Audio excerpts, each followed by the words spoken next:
Okay, അപ്പൊ നിങ്ങളിങ്ങനെ പറഞ്ഞെങ്കിൽ കൃത്യമായിട്ട് അറിയാൻ പറ്റുള്ളൂ കേട്ടോ, ശബ്ദം ഏതൊക്കെ സോഴ്സിലൂടെ വരുന്നുണ്ടെന്ന്. അപ്പൊ നമ്മൾ കഴിഞ്ഞ ക്ലാസ്സിൽ പറഞ്ഞത് ഓർമ്മയുണ്ടല്ലോ, ഏതായിരുന്നു? എവല്യൂഷൻ ഓഫ് ഇന്ത്യൻ പോളിറ്റിയെ പറ്റിയാണ് നമ്മൾ പറഞ്ഞിരുന്നത് അല്ലെ?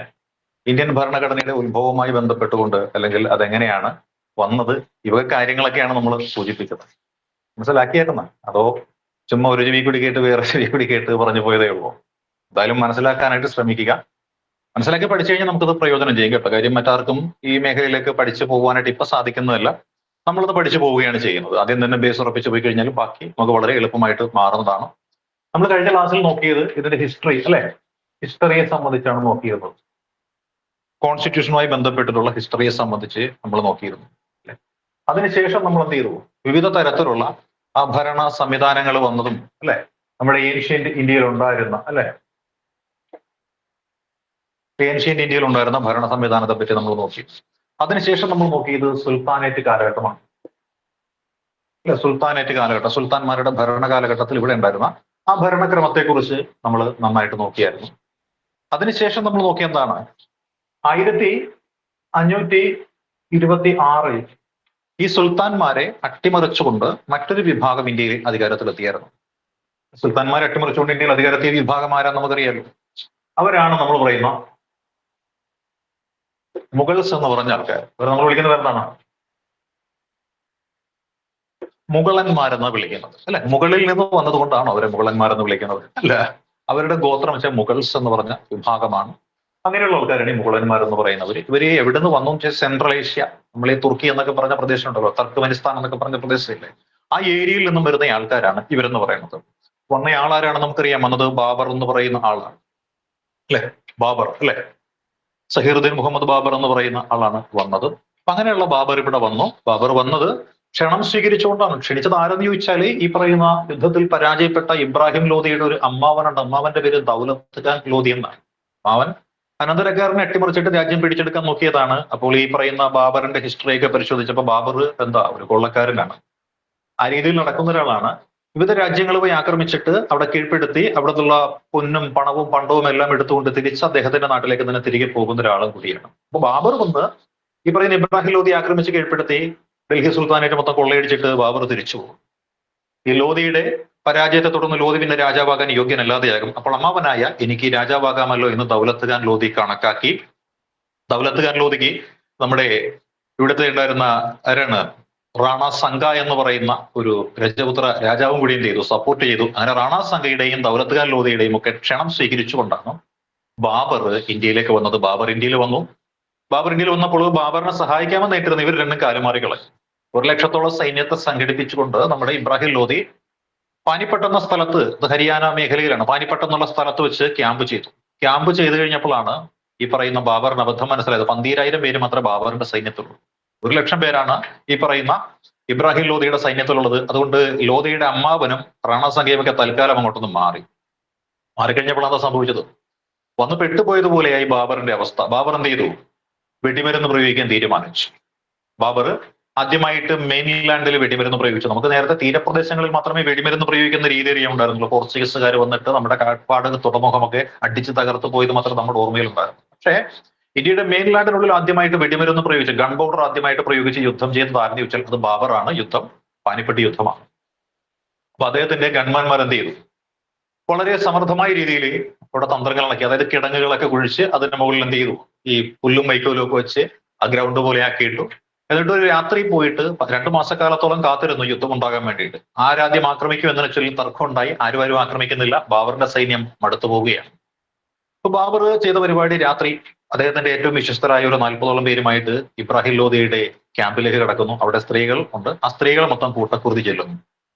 കൂട്ടക്കുറുതിക്ക് ഇരയായി കഴിഞ്ഞ ഇബ്രാഹിം ലോധിയുടെ സൈന്യം പിറ്റേന്ന് രാവിലെ നോക്കുമ്പോൾ എന്താ കാണുന്നത്? അവരുടെ കുടുംബത്തിലുള്ള സ്ത്രീകളും കുട്ടികളും ഒക്കെ കൊല ചെയ്യപ്പെട്ട് കിടക്കുന്നതാണ് കാണുന്നത്.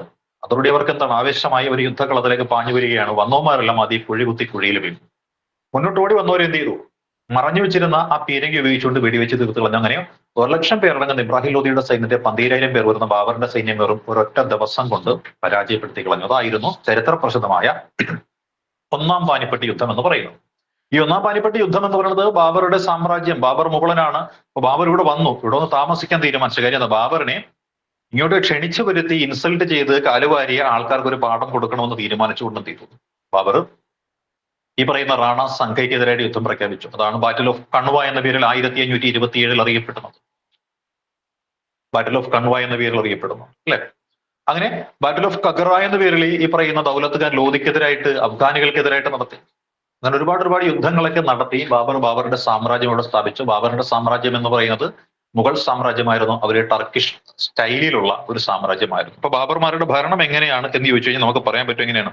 ഒരു ടർക്കിഷ് സമ്പ്രദായത്തിലുള്ള ഭരണമാണ് ഇവിടെ നടത്തിയിരുന്നത് എന്ന് നമുക്ക് പറയാനായിട്ട് സാധിക്കും. ഇവര് എങ്ങനെയുള്ള ഭരണമായിരുന്നു? ഡൽഹി കേന്ദ്രമാക്കിയിട്ട് ഭരിച്ച ആൾക്കാരാണ് ഈ ബാബറിന്റെ കൂട്ടാളികൾ. ഡൽഹി കേന്ദ്രമാക്കിയിട്ട് ഭരിച്ച ആൾക്കാരാണ് ബാബറിന്റെ കൂട്ടാളികൾ എന്ന് പറയുന്നത്.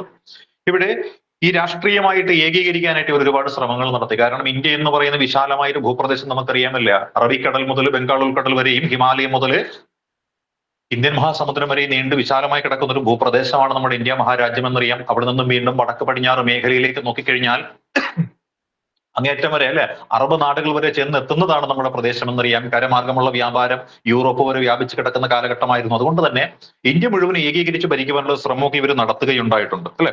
അപ്പൊ ഇന്ത്യയിലെ ഓൾമോസ്റ്റ് പ്രദേശങ്ങളൊക്കെ ഏകീകരിച്ചുകൊണ്ട് ഇന്ത്യയെ ഒരൊറ്റ പ്രദേശമാക്കി മാറ്റാനായിട്ട് ഈ മുഗളന്മാര് ചില പരിശ്രമങ്ങളൊക്കെ ഇവിടെ നടത്തിയിട്ടുണ്ട് എന്ന് നമുക്കറിയാം അല്ലെ. ഇക്കാലഘട്ടങ്ങളിൽ മുഗൾ രാജ്യത്തെ നയിച്ചതാരാണ്? പല രാജാക്കന്മാർ വന്നിട്ടുണ്ട്. നമുക്കറിയാം ആരെല്ലാമാണ് ഭരിച്ചിരുന്നത് നമുക്കറിയാം അല്ലെ. മുഗൾ കാലഘട്ടത്തിൽ ബാബർ വന്നു അല്ലെ. ബാബർ അല്ലെ മുഗൾ സാമ്രാജ്യത്തിലെ ഭരണാധികാരികൾ നമുക്കറിയാം. വലിയ പ്രാധാന്യമില്ല, എന്നാലും നമ്മൾ പഠിച്ചു പോവുകയാണ് അല്ലെ. ബാബറാണ് ആദ്യത്തെ ഭരണാധികാരി. ബാബറിന് ശേഷമാണ് ഹുമയൂൺ വരുന്നത്. ഹുമയൂണിന് ശേഷമാണ് അക്ബർ വരുന്നത്. അക്ബറിന് ശേഷമാണ് ജഹാംഗീർ വരുന്നത്. ജഹാംഗീറിന് ശേഷമാണ് ഷാജഹാൻ വരുന്നത്. ഷാജഹാന് ശേഷം വന്നതാണ് ആരെന്ന് പറയുന്നത് ഔറംഗസേബ് വരുന്നത്. ഔറംഗസേബിന് ശേഷമാണ് ബഹദൂർ ഷാ ഫസ്റ്റ് വരുന്നത്. ബഹദൂർ ഷാ ഫസ്റ്റ്. ഈ ബഹദൂർ ഷാ ഫസ്റ്റ് വരെയുള്ള ആൾക്കാരെയാണ് നമ്മൾ എന്ത് പറയുന്നത് മൈറ്റി മുഗൾസ്.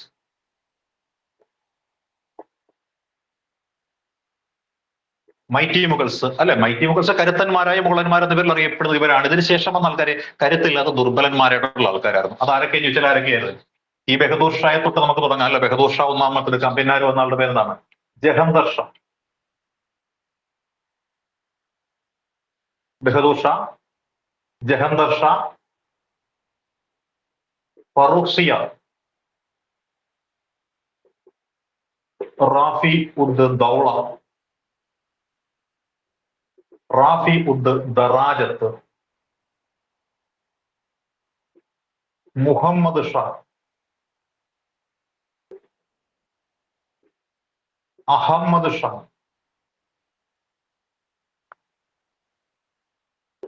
ആലംഗീർ സെക്കൻഡ്,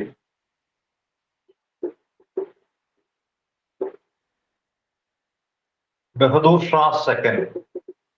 ഇതാണ് ലേറ്റർ മുഗൾസ് എന്ന പേരിൽ അറിയപ്പെടുന്ന ആൾക്കാർ. അപ്പൊ മുഗളന്മാർ നോക്കിക്കഴിഞ്ഞാൽ ഒരുപാട് പേരുണ്ട് ഇവിടെ അല്ലെ. നോക്കിക്കഴിഞ്ഞാൽ മൈറ്റി മുഗൾസ് ആരെല്ലാം വെച്ചാൽ ബാബർ, ഹുമയൂൺ, അക്ബർ, ജഹാംഗീർ, ഷാജഹാൻ, ഔറംഗസേബ്. ഇത്രയുമാണ് നമുക്കറിയാവുന്നത്. നമ്മുടെ അപ്പന്റെ അപ്പൂപ്പന്റെ ഒക്കെ പേര് ചോദിച്ചു കഴിഞ്ഞാൽ നമുക്കൊരു 4 തലമുറയ്ക്ക് അപ്പോഴും നമുക്കറിയില്ല അല്ലെ. എനിക്ക് എന്റെ അച്ഛന്റെ പേരറിയാം, അച്ഛന്റെ പേരറിയാം, അദ്ദേഹത്തിന്റെ അച്ഛന്റെയും പേരറിയാം. ഒരു 3 തലമുറയിൽപ്പെട്ട ആൾക്കാരുടെ പേര് എനിക്ക് അറിയാവുള്ളൂ അല്ലെ. ഇനി എന്റെ മക്കൾക്ക് ഞാൻ പറഞ്ഞു കൊടുത്താൽ അവർക്ക് 5 തലമുറയിൽപ്പെട്ട ആൾക്കാരുടെ പേരറിയാം. പക്ഷേ ഈ മുഗളന്മാരുടെ സ്ഥാപകൻ തൊട്ട് മുഗളന്മാരുടെ അവസാനം ഉണ്ടായിരുന്ന ആളുടെ പേര് വരെ നമ്മൾ പഠിച്ചു. എത്രയാണ്? 1, 2, 3, 4, 5, 6, 7, 8, 9, 10, 11, 12, 13, 14, 15 തലമുറയാണ് ഞാൻ പഠിച്ചു വെച്ചിരിക്കുന്നത് അല്ലെ. ഇപ്പൊ നിങ്ങൾക്ക് പറഞ്ഞു തരുന്നത്. അപ്പൊ നമുക്ക് അവരുടെ തലമുറ അറിയാം, നമുക്ക് നമ്മുടെ തലമുറ അറിയില്ല. പോട്ടെ. അപ്പൊ ഈ മുഗൾ റൂളേഴ്സിന്റെ കാലഘട്ടം എന്ന് പറയുന്ന കാലഘട്ടം ഇതാണ് അല്ലെ. ബാബർ, ഹുമയൂൺ, അക്ബർ, ജഹാംഗീർ, ഷാജഹാൻ, ഔറംഗസേബ്, ബഹദൂർ ഷാ ഫസ്റ്റ്, ജഹന്തർ ഷാ, ഫറൂഖ് സിയാർ, റാഫി ഉദ് ദൗള, റാഫി ഉദ് ദറാജത്ത്. ഈ പേര് ഞാൻ പരിചയം കാണില്ല, ഒന്നുകൂടി പറഞ്ഞുതരാം. ജഹന്തർ ഷായാണ്. ഫറൂഖ് സിയാർ എന്ന് പറയും. ഫറൂഖ് സിയാർ. റാഫി ഉദ് ദൗളയാണ്. റാഫി ഉദ് ദൗള. ഇത് റാഫി ഉദ് ദറാജത്ത് എന്ന് പറയും. റാഫി ഉദ് ദറാജത്ത്. ഇതോ മുഹമ്മദ് ഷായാണ്. മുഹമ്മദ് ഷാ കഴിഞ്ഞ് വരുന്നത് അഹമ്മദ് ഷാ കഴിഞ്ഞ് വരുന്നത് ആലംഗീർ രണ്ടാമൻ എന്ന് പറയുന്ന ആളാണ്. ആലംഗീർ സെക്കൻഡ്. അതിനുശേഷം വരുന്നയാളാണ് ബഹദൂർ ഷാ സെക്കൻഡ് എന്ന് പറയുന്നയാൾ അല്ലെ. ഇവരാണ് മുഗൾ ഭരണം നയിച്ചിരുന്ന അല്ലെ മുഗൾ ചക്രവർത്തിമാരുടെ കാലഘട്ടത്തിൽ ഉണ്ടായിരുന്ന ആളുകൾ. ഇപ്പൊ മുഗൾ ചക്രവർത്തിമാരുടെ കാലഘട്ടത്തിൽ ഉണ്ടായിരുന്ന ആളുകളെ നമ്മൾ പഠിച്ച് മനസ്സിലാക്കി അല്ലെ. അപ്പൊ മുഗൾ ചക്രവർത്തിമാർ ആരെല്ലാം എന്ന് ചോദിച്ചാൽ ഇത്രയും ആൾക്കാരാണ് മുഗൾസ്. അതിൽ മൈറ്റി മുഗൾസിനെ മാത്രമേ നമുക്ക് ഓർമ്മയുള്ളൂ. അപ്പോൾ ഇവർ ഇത്രയും വിശാലമായ രാജ്യം ഭരിച്ചത് എങ്ങനെയെന്ന് ചോദിച്ചാൽ ഉദ്യോഗസ്ഥന്മാർ മുഖാന്തരമാണ്. അപ്പോൾ ഉദ്യോഗസ്ഥന്മാർ മുഖാന്തരം എങ്ങനെ ഇവർ ഭരിച്ചു എന്ന് ചോദിച്ചാല് അല്ലെ, നികുതി പിരിവ് നടത്താൻ ഉദ്യോഗസ്ഥൻ, സൈനികപരമായ കാര്യങ്ങൾ നടത്താനായിട്ട് ഉദ്യോഗസ്ഥൻ അല്ലെ, അതേപോലെ എന്തായിരിക്കാം നീതിന്യായ വിഭാഗങ്ങൾ നോക്കി നടത്താൻ ഉദ്യോഗസ്ഥൻ, നീതിന്യായ വിഭാഗം ഭരിക്കാനായിട്ട് ഉദ്യോഗസ്ഥന്മാരുണ്ടായിരുന്നു, സൈനിക കാര്യങ്ങൾ നോക്കി നടത്താൻ ഉദ്യോഗസ്ഥന്മാരുണ്ടായിരുന്നു, നികുതി പിരിവ് നടത്തുവാനുമായിട്ട് ഉദ്യോഗസ്ഥന്മാരുണ്ടായിരുന്നു. അങ്ങനെ രാജ്യം നല്ല രീതിയിൽ കൊണ്ടു നടക്കാനായിട്ട് ഒരുപാട് ഉദ്യോഗസ്ഥന്മാരൊക്കെ ഈ മുഗൾ ചക്രവർത്തിമാർക്ക് ഉണ്ടായിരുന്നു. ഈ മുഗളന്മാരുടെ കാലഘട്ടത്തിലെ ഭരണ സമ്പ്രദായത്തെ കുറിച്ച് മനസ്സിലാക്കാനായിട്ട് നമുക്ക് മനസ്സിലാക്കുന്ന കൃതികൾ ഏതെല്ലാമെന്ന് അറിയാലോ. അക്ബർനാമ,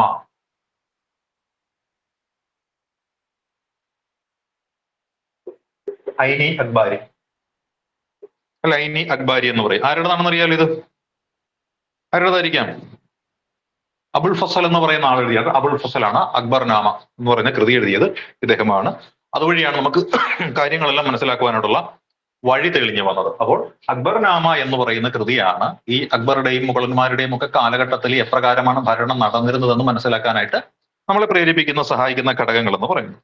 ഈ മുഗൾ ഭരണത്തിന്റെ പ്രത്യേകത എന്തെല്ലാമെന്ന് ചോദിച്ചാൽ നമുക്ക് മനസ്സിലാക്കാൻ സാധിക്കും. ഇവരെല്ലാവരും എന്താണ്, ഈശ്വരൻ ഉണ്ടെന്നൊക്കെ അംഗീകരിച്ചെന്ന ആൾക്കാർ. അപ്പൊ രാജാധികാരം ദൈവദത്തം, നമ്മൾ കഴിഞ്ഞ ക്ലാസ്സിൽ പറഞ്ഞില്ലായിരുന്നു, ദൈവദത്തമായത് സമൂഹത്തിന്റെ ഉടമ്പടി മൂലമുള്ളത് അല്ലെ, സാമൂഹ്യപരമായിട്ടുള്ളത്, പരിണാമപരമായിട്ടുള്ളത്, ശക്തി അല്ലെങ്കിൽ യുദ്ധം കൊണ്ട് കീഴ്പ്പെടുത്തുന്ന പരമായിട്ടുള്ളത്, അങ്ങനെ പലതരത്തിലുള്ള അധികാരങ്ങളെ പറ്റിയാണ് നമ്മൾ പറയുന്നത്. അപ്പോൾ മുഗളന്മാരുടെ അധികാരം ഏത് തരത്തിലുള്ളതായിരുന്നു എന്ന് ചോദിച്ചാൽ ദൈവദത്തമായിരുന്നു എന്നാ പറയുന്നത്. ദൈവദത്തം.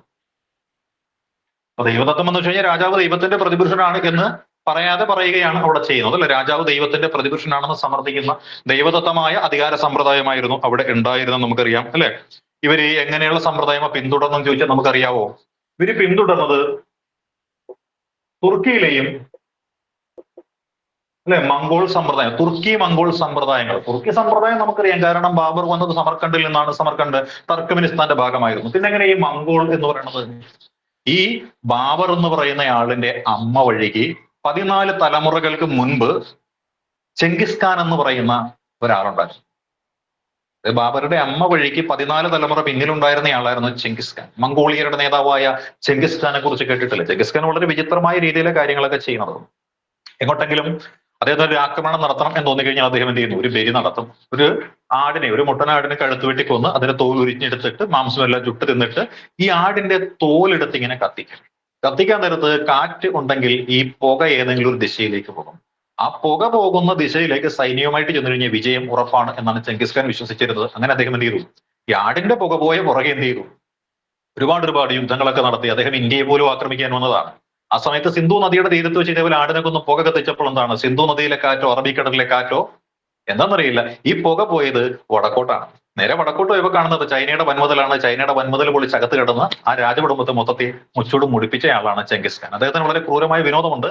ആളുകളെല്ലാം പിടിച്ച് യുദ്ധം ചെയ്ത് കൊന്ന് തലയെല്ലാം വെട്ടിയിട്ട് ഒരു പിരമിഡ് ഉണ്ടാക്കും. എന്നിട്ട് ആ പിരമിഡിന് മുന്നിൽ പോയി നിന്ന് അട്ടഹസിക്കുന്ന ഒരു ശീലം ആർക്കുണ്ടായിരുന്നു? നമ്മുടെ മംഗോളിയരുടെ നേതാവായ ചെങ്കിസ് ഖാൻ ഉണ്ടായിരുന്നു. ആ ചെങ്കിസ് ഖാന്റെ 14 തലമുറകൾക്ക് ശേഷമുണ്ടായ വ്യക്തിയാണ് ആര്? ബാബർ. അതുകൊണ്ടാണ് ബാബറിന്റെ ശൈലി തുർക്കിഷ് മംഗോൾ ശൈലിയാണ് എന്ന് പറയുന്നത് കേട്ടോ. എല്ലാ അധികാരവും രാജാവിൽ കേന്ദ്രീകരിച്ചിരുന്നു എന്നാണ് നമ്മൾ പറഞ്ഞത് അല്ലെ. ഇനി അതേപോലെ തന്നെ ഈ മുഗൾ സാമ്രാജ്യത്തിന്റെ കാലഘട്ടത്തിൽ മുഗൾ സാമ്രാജ്യത്തിന് സമാന്തരമായിട്ട് ഉണ്ടായ ഒരു ഭരണ സംവിധാനം നമുക്കറിയാം. ഏതാണ്? ഇംഗ്ലീഷ് ഈസ്റ്റ് ഇന്ത്യ കമ്പനി അല്ലെ. ഇംഗ്ലീഷ് ഈസ്റ്റ് ഇന്ത്യ കമ്പനി 1600 അല്ലെ ഡിസംബർ 31 സ്ഥാപിതമായതാണ് ഇംഗ്ലീഷ് ഈസ്റ്റ് ഇന്ത്യ കമ്പനി. അപ്പൊ ഇംഗ്ലീഷ് ഈസ്റ്റ് ഇന്ത്യ കമ്പനി എന്ന് പറയുന്നത് മുഗൾ സാമ്രാജ്യത്തിന് സമാന്തരമായിട്ട് രൂപീകരിക്കപ്പെട്ടതാണെന്നും ഇന്ത്യയുമായിട്ട് വ്യാപാര ബന്ധത്തിൽ ഈ കമ്പനി ഏർപ്പെട്ടത് മുഗളന്മാരുടെ കാലഘട്ടത്തിലാണെന്നും ഇന്ത്യ മുഴുവനും പിടിച്ചെടുക്കുവാനായിട്ട് മുഗളന്മാരെ പരാജയപ്പെടുത്തിയത് ഇംഗ്ലീഷ് ഈസ്റ്റ് ഇന്ത്യ കമ്പനിയാണെന്നും ഒക്കെ നമുക്ക് മനസ്സിലാക്കി പഠിക്കാവുന്നേ കേട്ടോ. പിന്നെ ഇവരുടെ ഭരണവും മറ്റുമൊക്കെ ഇവർ വ്യാപിപ്പിച്ചത് എങ്ങനെയാ വെച്ചാൽ സൈനിക ശക്തിയായിരുന്നു. സൈന്യത്തെ നല്ല രീതിയിൽ ഉപയോഗിച്ചിരുന്ന ആൾക്കാരായിരുന്നു ഇവര്. സൈന്യത്തെ ഉപയോഗിച്ചുകൊണ്ട് മുഴുവൻ പ്രദേശങ്ങളും കീഴ്പ്പെടുത്തിയ ആൾക്കാരായിരുന്നു ആര്? ഈ പറയുന്ന ആര്? നമ്മുടെ മുഗൾ ഭരണാധികാരികൾ എന്ന് പറയുന്നത്. ഇവരെ ഭരണത്തിൽ സഹായിക്കാനായിട്ടുണ്ടായിരുന്ന ആൾക്കാർ നമുക്കറിയാം മന്ത്രിമാരൊക്കെ ആയിരുന്നു അല്ലെ. ഈ അക്ബറിന്റെ കൊട്ടാരത്തിൽ തന്നെ നവരത്നങ്ങൾ ഉണ്ടായിരുന്നെന്നാ പറയുന്നത്. നമ്മൾ കേട്ടിട്ടുണ്ട് നവരത്നങ്ങൾ എന്ന് വെച്ചാൽ ആരുടെ കാലഘട്ടത്തിൽ ഉണ്ടായിരുന്നതാ? പൗരാണിക ഇന്ത്യയിൽ അല്ലെങ്കിൽ ഏഷ്യന്റ് ഇന്ത്യ ഭരണ കാലഘട്ടത്തിലായിരുന്നു നവരത്നങ്ങൾ ഉണ്ടായിരുന്നതെന്ന് നമ്മൾ കേട്ടിരിക്കുന്നത്. ആ നവരത്നങ്ങളുടെ പേര് നമുക്കറിയാം അല്ലെ. അമരസിംഹൻ, വരാഹമിഹിരൻ, വരരുചി, കാളിദാസൻ, ക്ഷപണകൻ, ധന്വന്തരി, കടകർപ്പൻ, ശംഖുവേതാള ഭട്ടന്മാരെന്ന് നമ്മൾ കേട്ടിട്ടുള്ള അമരസിംഹൻ, വരാഹമിഹിരൻ അല്ലെ, വരരുചി, കാളിദാസൻ, ക്ഷപണകൻ, ധന്വന്തരി, ഘടകർപ്പൻ, ശംഖു, വേതാളഭട്ടി ഇവരായിരുന്നു നവരത്നങ്ങൾ അല്ലെ. ഏത് കാലഘട്ടത്തിൽ? ഗുപ്ത ഭരണ കാലഘട്ടത്തിൽ. ഇന്ത്യയുടെ സുവർണകാലം എന്നറിയപ്പെടുന്ന ഗുപ്ത ഭരണ കാലഘട്ടത്തിൽ ഉണ്ടായിരുന്ന നവരത്നങ്ങളായിരുന്നു അമരസിംഹനും വരാഹമിഹിരനും വരരുചിയും കാളിദാസനും ക്ഷപണകനും ധന്വന്തരിയും ഘടകർപ്പൻ എന്ന് പറയുന്ന ആൾക്കാർ. അതിനുശേഷം വീണ്ടും ഒരു നവരത്നങ്ങളുടെ കാലഘട്ടം എന്ന് പറയുന്നത് ഈ പറയുന്ന മുഗൾ ചക്രവർത്തിമാരുടെ കാലഘട്ടത്തിലായിരുന്നു. അത് വലിയ പ്രാധാന്യമൊന്നുമില്ല, എന്നാലും കുറച്ചു പേരുടെ പേരുകളൊക്കെ നമ്മുടെ ഓർമ്മയിലുണ്ട്. 9 തികയുമെന്ന് നമുക്കൊന്ന് എണ്ണി നോക്കാം അല്ലെ. 9 പേര് നവരത്നങ്ങളല്ലേ ഇവിടെയുള്ളത്. അതായത് അബുൾ ഫസൽ, അബുൾ ഫൈസി, അബ്ദുൾ റഹിമാൻ ഖാനെ ഖാനൻ അല്ലെ, മാൻസിംഗി, മുല്ലാധോപ്പിയ, രാജാ തോഡർമാൾ, ബീർബൽ, പിന്നെ വേറെ 2 പേര് കൂടി ഉണ്ടായിരുന്നു അല്ലെ. ബീർബൽ ഉണ്ടായിരുന്നു, താൻസൻ സംഗീതജ്ഞനായ താൻസൻ ഉണ്ടായിരുന്നു, രാജാ തോഡർമാൾ ഉണ്ടായിരുന്നു, ഹമീം ഹുമം, ഇത്രയും പേരായിരുന്നു. ഹമീം ഹുമം എന്ന് പറഞ്ഞ ഒരാൾ, അതായത് അബുൾ ഫസൽ, അബുൾ ഫൈസി, അബ്ദുൾ റഹ്മാൻ ഖാനെ ഖാനൻ. ഓക്കെ. രാജാ തോഡർമാള്, ബീർബലി, രാജാ തോഡർമാല്, ബീർബലി, താൻസൻ, പിന്നെ ഉണ്ടായിരുന്നത് മുല്ല ധോപ്പിയ, മാൻസിംഗ്, ഹമീം ഹുമം. ഈ ഹമീം ഹുമത്തിന്റെ പേര് മാറ്റിയിട്ട് വേറെ ചിലർ നമ്മുടെ രാമചരിത മാനസിലെ തുളസീദാസിന്റെ പേരൊക്കെ ചേർക്കുന്നുണ്ട്. അപ്പൊ ഇത്രയും പേര്, ഇവർ 9 പേരായിരുന്നു നമ്മുടെ അക്ബർ ചക്രവർത്തിയുടെ കൊട്ടാരം അലങ്കരിച്ചിരുന്ന നവരത്നങ്ങൾ എന്ന് പറയുന്ന ആൾക്കാർ. അതൊക്കെ നമ്മുടെ ചരിത്രത്തിന്റെ ഭാഗമായിട്ടൊക്കെ ചിലപ്പോൾ വന്നാൽ വരാതിരിക്കാം, പഠിച്ച കാര്യങ്ങൾ ജസ്റ്റ് സൂചിപ്പിച്ചെന്നേ ഉള്ളൂ. അപ്പൊ ഇങ്ങനെയുള്ള പണ്ഡിത സദസ്സുണ്ടായിരുന്നു. എന്നിരുന്നാലും മന്ത്രിമാരും ഉദ്യോഗസ്ഥന്മാരും ഒക്കെ ആയിരുന്നു ഈ മുഗൾ കാലഘട്ടം ഭരിച്ചിരുന്നത് എന്ന് നമ്മൾ ഒന്നോർത്തേക്ക് കേട്ടു. ഇവരുടെ ഭരണം എന്ന് പറയുന്നത് എന്തായിരുന്നു?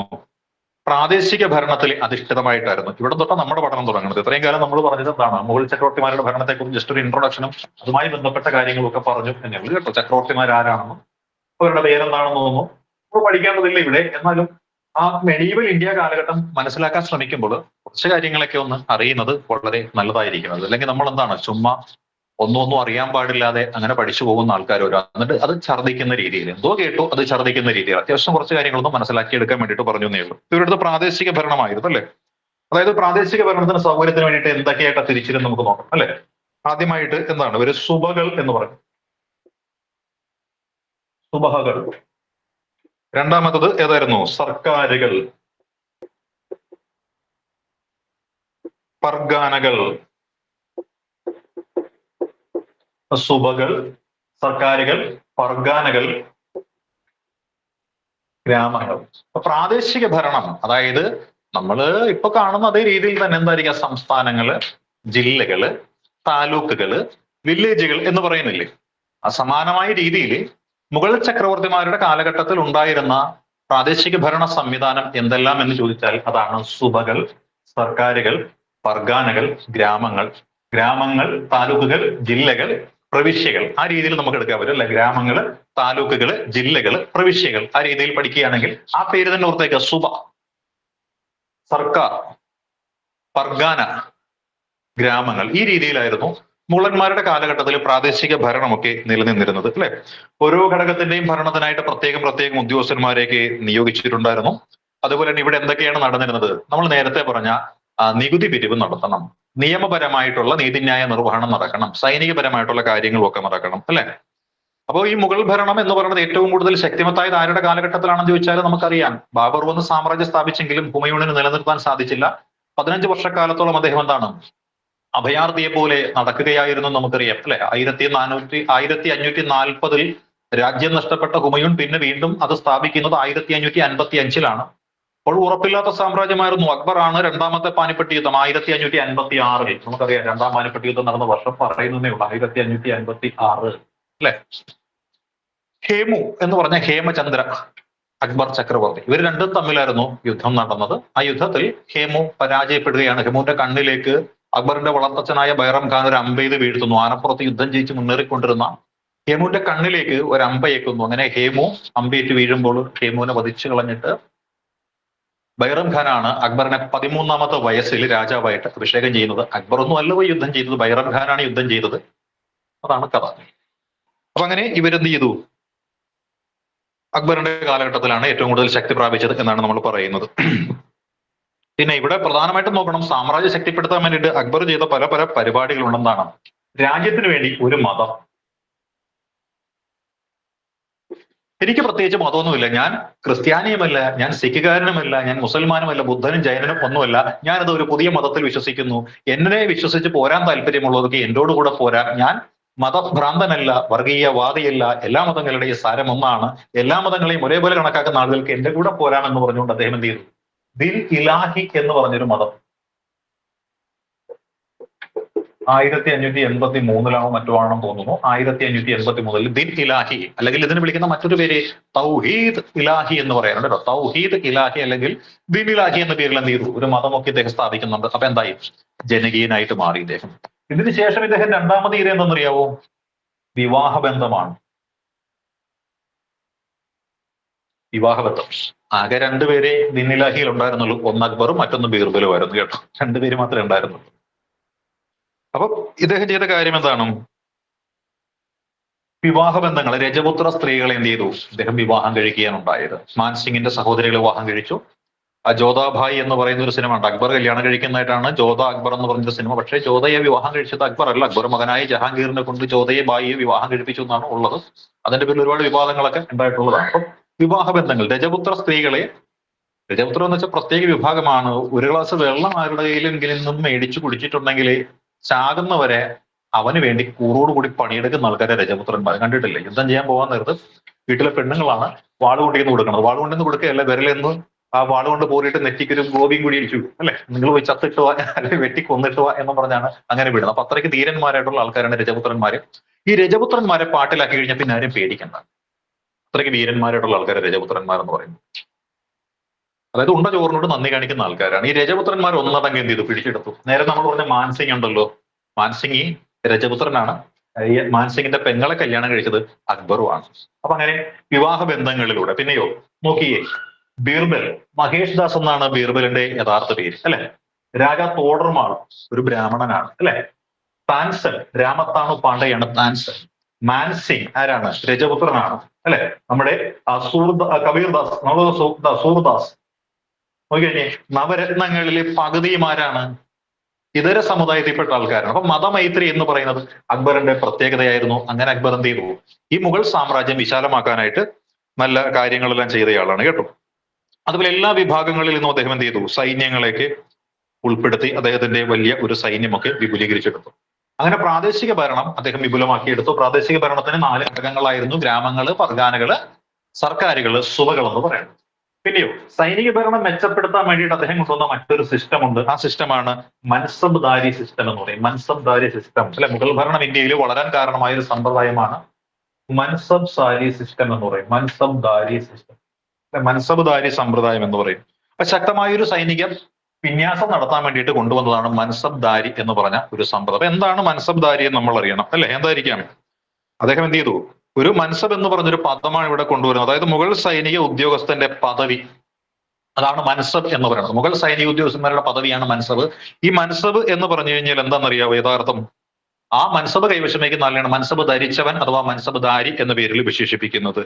ആ മൻസബ് ദാരി സമ്പ്രദായം എന്ന് വെച്ചാൽ ഉദ്യോഗസ്ഥന്റെ പദവി, ശമ്പളം, ഭൂമി മുതലായവയൊക്കെയാണ് ഉദ്ദേശിക്കുന്നത്. നമ്മുടെ പഴയ ക്ലാസ്സിൽ നമ്മൾ പറഞ്ഞൊരു ജാഗീർദാരി സമ്പ്രദായമില്ലേ? ഭൂമി പിരിച്ചു കൊടുക്കും, പതിച്ചു കൊടുക്കുന്നത്, നികുതി പിരിക്കാനും സൈന്യം സൂക്ഷിക്കാനുള്ള റൈറ്റ് ഇല്ലേ? അത് ഇവിടെ വന്നപ്പോൾ മൻസബ് ദാരി എന്ന പേരിലാണ് അറിയപ്പെട്ടിരുന്നത്. അപ്പം എന്താണ് നമുക്ക് നോക്കാം, അല്ലെ. ഈ മൻസബ് എന്ന് വെച്ചാൽ ഒരു പ്രദേശം കൊടുക്കുന്നു, എന്നിട്ട് ആ മൻസബിൽ നിന്നും നികുതി എല്ലാം പിരിക്കാനും നിയമം നടത്താനും എല്ലാം അവർക്ക് അധികാരം കൊടുക്കുന്നു. ഈ മൻസബിന് 2 ഉപപദവികളുണ്ട് കേട്ടോ. മൻസബിന് 2 ഉപപദവികളുണ്ട്. ഒന്നിന്റെ പേര് സത്ത്, മറ്റതിന്റെ പേര് സവർ എന്നാണ്. അപ്പൊ സത്തും സവർ എന്നാണ് അറിയപ്പെട്ടത്. അപ്പൊ സത്ത് എന്ന വാക്കിന്റെ അർത്ഥം എന്ന് വെച്ചാൽ എന്നറിയാവോ? വ്യക്തി എന്നാണ്. വ്യക്തി, അതായത് ആ വ്യക്തിക്ക് സൈന്യത്തിൽ എന്താണ് സ്ഥാനം എന്നാണ് അതുകൊണ്ട് സൂചിപ്പിക്കുന്നത്, അല്ലെ. വ്യക്തിക്ക് സൈന്യത്തിൽ എന്താണ് സ്ഥാനം എന്ന് സൂചിപ്പിക്കുന്നു. അതേപോലെ സവർ എന്ന് പറയുന്നത് എന്താണെന്നറിയാവോ? സവർ, ഈ വ്യക്തി അദ്ദേഹം സൂക്ഷിക്കേണ്ട കുതിരകളുടെ എണ്ണം. കുതിരകളുടെ എണ്ണം. അപ്പൊ മൻസബ്ദാർ എന്ന് വെച്ച് കഴിഞ്ഞാൽ അയാൾക്ക് കീഴിൽ എത്ര ആൾബലമുണ്ടെന്നും എത്ര കുതിരകൾ ഉണ്ടെന്നുമാണ് സൂചിപ്പിക്കുന്നത്. അയാൾക്ക് എത്ര ആളുകളെ അദ്ദേഹത്തിന്റെ പരിധിയിൽ, അതായത് 30,000 സവർ ഉള്ള ആളെന്ന് വെച്ചാൽ എന്താണെന്നറിയാവോ? അയാൾക്ക് 30,000 കുതിരകൾ അദ്ദേഹത്തിന്റെ കീഴിലുണ്ട്. ആ 30,000 കുതിരകൾ എന്ന് പറയുമ്പോൾ ആളൊന്നുക്ക് 2 കുതിരയെ കണക്ക്. 15,000 സത്ത് അയാൾക്കുണ്ട്. അതാണ് മൻസബ് എന്ന് പറയുന്നത്. അപ്പൊ 10,000 മൻസബ് എന്ന് പറഞ്ഞാൽ 10,000-ഓളം അദ്ദേഹത്തിന് ഈ കുതിരകളെയും ആടിനെയും സംഭരിക്കാൻ സാധിക്കും. അതായത് ഒരു പ്രദേശം നോക്കുന്നയാൾ, അയാൾക്ക് കീഴിൽ ഇത്ര കുതിരയും ഇത്ര സൈന്യവും ഉണ്ട്. അതിനെയാണ് നമ്മൾ മൻസബ്ദാരി എന്ന് പേരിട്ടുകൊണ്ട് വിശേഷിപ്പിക്കുന്നത്. അപ്പൊ മൻസബ്ദാരി സമ്പ്രദായം ഇതാണ്. അപ്പൊ ഞാനൊരു മൻസബാണെങ്കിൽ എനിക്ക് 30,000 കുതിരയെയും കുതിരപ്പടയാളികൾ സൂക്ഷിക്കാമെന്നുണ്ടെങ്കിൽ എന്റെ കീഴിൽ ഞാൻ എന്ത് ചെയ്യുന്നു? ഒരു 30 പേരെ അസിസ്റ്റന്റുകളായിട്ട് നിയമിക്കും. എന്നിട്ട് ഓരോ അസിസ്റ്റന്റും 1000 വീതം കൊടുക്കും. അപ്പൊ എന്റെ 30,000 കുതിരകൾ എന്ന് പറയുന്നത് ഈ 30 പേരുടെ കീഴിൽ 1000 ആയിട്ടിരിക്കും. ഇവന്മാരെന്ത് ചെയ്യുന്നു? ഇവന്മാര് വീണ്ടും എന്ത് ചെയ്യുന്നു? ഒരു 10 ഡിവൈഡ് ചെയ്യുന്നു. എന്നിട്ട് എന്ത് ചെയ്യണം? അവന്റെ കീഴിൽ 10. അപ്പൊ 100 എന്ന രീതിയിൽ പോകും. അങ്ങനെ നോക്കാൻ നേരത്ത് 30,000 കുതിരയും 30,000 മനുഷ്യനും എന്ന് പറയുന്നത് ഒരു പ്രദേശത്തിന്റെ സത്തസവറുമാണെന്നുണ്ടെങ്കിൽ അത്രയും ആൾക്കാരെ കൈവശം വയ്ക്കുന്നവൻ ടോപ്പിൽ, അവന്റെ കീഴിലുള്ളവനോ 1000 വീതേ കാണുള്ളൂ. ഇതാണ് പലരുടെയും റാങ്ക് എന്ന് പറയുന്നത്. ഈ ഔറംഗസേബ് ശിവജിക്ക് ഏതാണ്ട് 1000 റാങ്കാണ് കൊടുത്തിരുന്നത്. ശിവജിക്ക് അത് ഇഷ്ടപ്പെടാനിട്ടാണ് ശിവജി എന്ത് ചെയ്തത്? അവിടുന്ന് പിണങ്ങി പോന്നിട്ട് പ്രത്യേകമായിട്ട് സാമ്രാജ്യമൊക്കെ ഉണ്ടാക്കിയതെന്നാണ് മറാഠികൾ പറയുന്ന ഒരു കഥ കേട്ടോ. അപ്പൊ അങ്ങനെ സത്തും സവറും ഉണ്ട് കേട്ടോ. അപ്പൊ സത്തെന്നും സവറെന്നും പറയുന്നതാണ്. ഇനി നമുക്ക് ജാഗീർദാരിയെ കുറിച്ച് വിശദമായിട്ടൊന്ന് നോക്കാം. ഇപ്പൊ കഴിഞ്ഞ ക്ലാസ്സിൽ നമ്മൾ പറഞ്ഞു ഇക്തകൾ എന്ന് പറഞ്ഞിരുന്നു അല്ലെ. ഇക്തകൾ സൂക്ഷിക്കുന്ന ആള് ഇക്താദർ എന്ന പേരിൽ പറഞ്ഞു. അവർക്ക് എന്താണ്? ജാഗീർ കൊടുക്കുന്നതാണ് ജാഗീർദാരി എന്ന്. അപ്പൊ ജാഗീർദാരി എന്ന് വെച്ചാൽ ജാഗീർ എന്ന് വെച്ചാൽ ഭൂമിയാണ്. ആ ഭൂമി കൈവശം സൂക്ഷിക്കുന്നവൻ എന്താണ്? ജാഗീർദാരിയായിട്ട് വരും അല്ലെ. മൻസബ് എന്ന് വെച്ചാൽ നമുക്കറിയാം ആളിനെയും കുതിരയുമാണ്. അത് രണ്ട് സൂക്ഷിക്കുന്നവൻ മൻസബ്ദാറായിട്ട് വരും. അപ്പൊ മൻസബ്ദാരി സമ്പ്രദായം അക്ബറിന്റെ കാലത്താണ് ഉടലെടുത്തത് എന്ന് നമുക്ക് മനസ്സിലാക്കാനായിട്ട് എളുപ്പമാണ് അല്ലെ. ഇനി നോക്കിക്കൂ, ഈ ഭൂമിയുടെ കൈവശാവകാശം മാത്രമേ ഉദ്യോഗസ്ഥർ കൊടുക്കുന്നുണ്ടായിരുന്നുള്ളൂ. ആ ഭൂമിയിൽ നിന്ന് നികുതി പിരിക്കാനും ഭരണസമ്പ്രദായം നടത്തുവാനും മൻസബ് എന്ന് പറയുന്നത് കൈവശം വയ്ക്കുവാനും ഒക്കെ ഇവർക്ക് അവകാശമുണ്ടായിരുന്നു എന്നാണ് ഇവിടെ നമ്മൾ സൂക്ഷിച്ച് വൃത്തിക്ക് മനസ്സിലാക്കിയെടുക്കേണ്ടത് കേട്ടോ. ഇതൊന്നും പരമ്പരാഗതമായിട്ട് കൈമാറിയിരുന്ന പദവി എന്നല്ല. രാജാവിനെ ആരോടെങ്കിലും ഒരു താല്പര്യം തോന്നിയ രാജാവ് അവർക്ക് എന്ത് ചെയ്യുന്നു? ഈ പദവികളെല്ലാം അങ്ങോട്ട് ചാർത്തി കൊടുക്കും. നീ ഒരു കാര്യം ചെയ്യും, ഒരു 10,000 മൻസബ് നിനക്ക് ഇരിക്കട്ടെ. 10,000 മൻസബ് ഉണ്ടെങ്കിൽ അവർ 10,000 കുതിരക്കാരന്മാരെയും ചിലപ്പോൾ 20,000 കുതിരകളെയും മെയിൻറ്റെയിൻ ചെയ്യേണ്ടതായിട്ട് വരും. അത്രയും ആൾക്കാരെ തീറ്റി പോറ്റാൻ വേണ്ടിയിട്ട് അവനെന്ത് കൊടുക്കും? ജാഗീർ കൊടുക്കും. ആ കൊടുക്കുന്ന ജാഗീറിൽ നിന്ന് നികുതി പിരിച്ചിട്ട് അത് രാജാവിന് കൊണ്ട് കൊടുക്കുകയും വേണം. ഇതാണ് സംഭവം. ഇതാണ് ജാഗീർദാരി മൻസബ്ദാരി എന്നൊക്കെ പറയുന്ന സമ്പ്രദായം എന്ന് പറയുന്നത്. ഈ പറയുന്ന ജാഗീർ തിരിച്ച് ജാഗീറിൽ നിന്ന് നികുതിയൊക്കെ പിരിച്ചെടുക്കാൻ വേണ്ടിയിട്ട് അക്ബർ നല്ല ഭംഗിയായിട്ട് ഈ പറയുന്ന നമ്മുടെ രാജാ തോഡർമാളിനെ നിയോഗിച്ചിട്ടുണ്ടായിരുന്നു. രാജാ തോഡർമാൾ ആരെന്ന് ചോദിച്ചാൽ റവന്യൂ മിനിസ്റ്റർ ആയിരുന്നു. റവന്യൂ ആൻഡ് ഫിനാൻസ് മിനിസ്റ്റർ ആയിരുന്നു. റവന്യൂ ആൻഡ് ഫിനാൻസ് മിനിസ്റ്റർ ആയിരുന്ന രാജാ തോഡർമാൾ ആവിഷ്കരിച്ച ഒരു നികുതി പിരിവ് സമ്പ്രദായമാണ് ദശാല എന്ന പേരിൽ അറിയപ്പെടുന്നത്. ദശാല എന്ന് വെച്ചാൽ എന്തെന്നറിയാവോ? കഴിഞ്ഞ 10 വർഷം ഒരു കൃഷിക്കാരന്റെ ഭൂമിയിൽ ഉണ്ടായിട്ടുള്ള വിളവ് എത്രത്തോളമാണെന്ന് അളക്കും അല്ലെ. കഴിഞ്ഞ 10 വർഷം ആ പാടത്ത് വിളഞ്ഞ ധാന്യത്തിന്റെ അളവ് എത്രയുണ്ടെന്ന് എടുക്കും. ആ 10 വർഷത്തെ ധാന്യത്തിന്റെ അളവിലാണ് നികുതി നിശ്ചയിക്കുന്നത്. അപ്പൊ ഓരോ വർഷവും നോക്കാൻ നേരത്തെ എന്തായിരിക്കാം? നമ്മൾ നോക്കിയാൽ 90 മുതൽ അല്ലെ 2000 വരെയുള്ള ഒരു കാലഘട്ടത്തിൽ ഈ പാടത്ത് 200 ടണ്ണാണ് ഉണ്ടായിരുന്നത്. കുറച്ചു കാലം കഴിഞ്ഞപ്പോൾ 95 മുതൽ 2005 വരെയുള്ള കാലഘട്ടത്തിൽ 250 ടൺ ഉണ്ടായി. അപ്പൊ എന്തായി? ഈ 50 ടണ്ണിന്റെ നികുതി അധികമായിട്ട് കണ്ടെത്തി കൊടുക്കണം. നേരെ മറിച്ച് 2010 മുതൽ 2020 വരെയുള്ള കാലഘട്ടത്തിൽ 150 ടൺ മാത്രമേ ഉണ്ടായുള്ളൂ. അപ്പോൾ ഈ കാലയളവിൽ ഇത് കൊടുത്താലും മതി. അപ്പൊ അങ്ങനെയുള്ള ഒരു നികുതി സമ്പ്രദായമാണ് ദശാല. 10 വർഷത്തെ കണക്കിന്റെ അടിസ്ഥാനത്തിൽ തയ്യാറാക്കുന്ന നികുതിയാണ് ദശാല. ദശാല സമ്പ്രദായം ആവിഷ്കരിച്ചത് രാജാ തോഡർമാളാണ്. രാജാ തോഡർമാൾ എന്ന് പറയുന്ന ആളാരാണ്?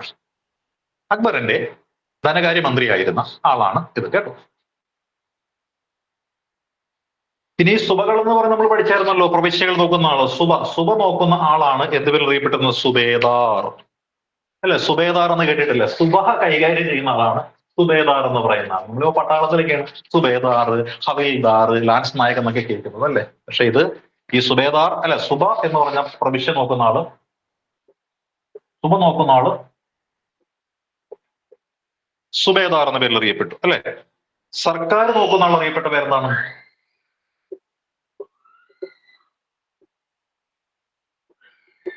സർക്കാർ നോക്കുന്നയാൾ അറിയപ്പെട്ടത് പേര് ഫൗജിദാർ എന്നാണ്. ഫൗജിദാർ എന്നാണ് സർക്കാർ നോക്കുന്നയാൾ അറിയപ്പെട്ടത്. ഫൗജിദാർ എന്ന പേരിലാണ് അല്ലെ. ഫർഗാന നോക്കുന്നയാൾ അറിയപ്പെട്ടതോ? അത്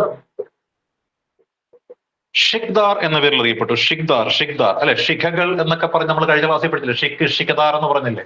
അപ്പോൾ ഈ പർഗാന നോക്കുന്നയാളും അറിയപ്പെട്ടിരുന്നത് ഷിഖ്ദാർ എന്ന പേരിലായിരുന്നു അല്ലെ. ഗ്രാമം നോക്കുന്നയാളുണ്ടായിരുന്നു. ഗ്രാമം നോക്കുന്നയാൾ അറിയപ്പെട്ടത് ചൗധരി എന്ന പേരില. ചൗധരി ചരൺ സിംഗ് എന്നൊക്കെ പറഞ്ഞ് നമ്മൾ കേട്ടിട്ടില്ലേ.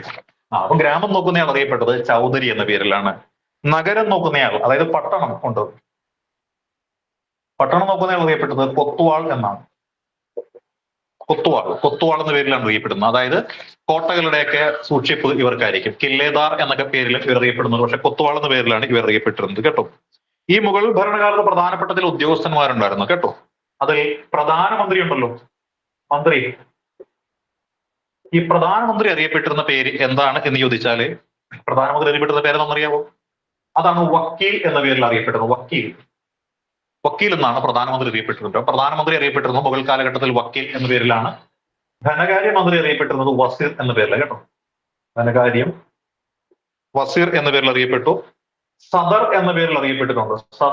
സദറിന്റെ നീതിന്യായമാണ്. സദർ നീതിന്യായമാണ്.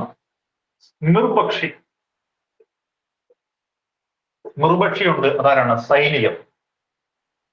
പടത്തലവൻ അറിയപ്പെട്ടവരാണ് മിർബക്ഷി എന്നാണ് പടത്തലവൻ അറിയപ്പെട്ടത്. നമുക്കറിയാല്ലേ, മിർജാഫറിന്റെ മിർബക്ഷിയായിരുന്ന ആരായിരുന്നു?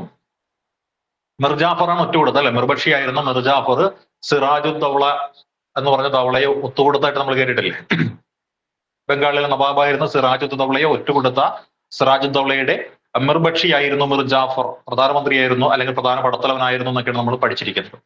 അപ്പൊ അങ്ങനെയുള്ള കാര്യങ്ങളാണ് ഇവിടെയുള്ളത്. അപ്പൊ ഇതായിരുന്നു ഈ മുഗളന്മാരുടെ പ്രധാനപ്പെട്ട ഭരണം എന്ന് നമ്മൾ ഓർത്തേക്കുമ്പോൾ, മുഗളന്മാരുടെ പ്രധാനപ്പെട്ട ഭരണത്തിൽ നമ്മൾ ഓർക്കേണ്ടുന്ന കാര്യങ്ങൾ ഇത്രയിൽ. മുഗളന്മാരെന്ന് പറഞ്ഞ ആൾക്കാരെ എവിടെ നിന്ന് വന്നവരാണ് നമ്മളിന്ന് പറഞ്ഞു അല്ലെ.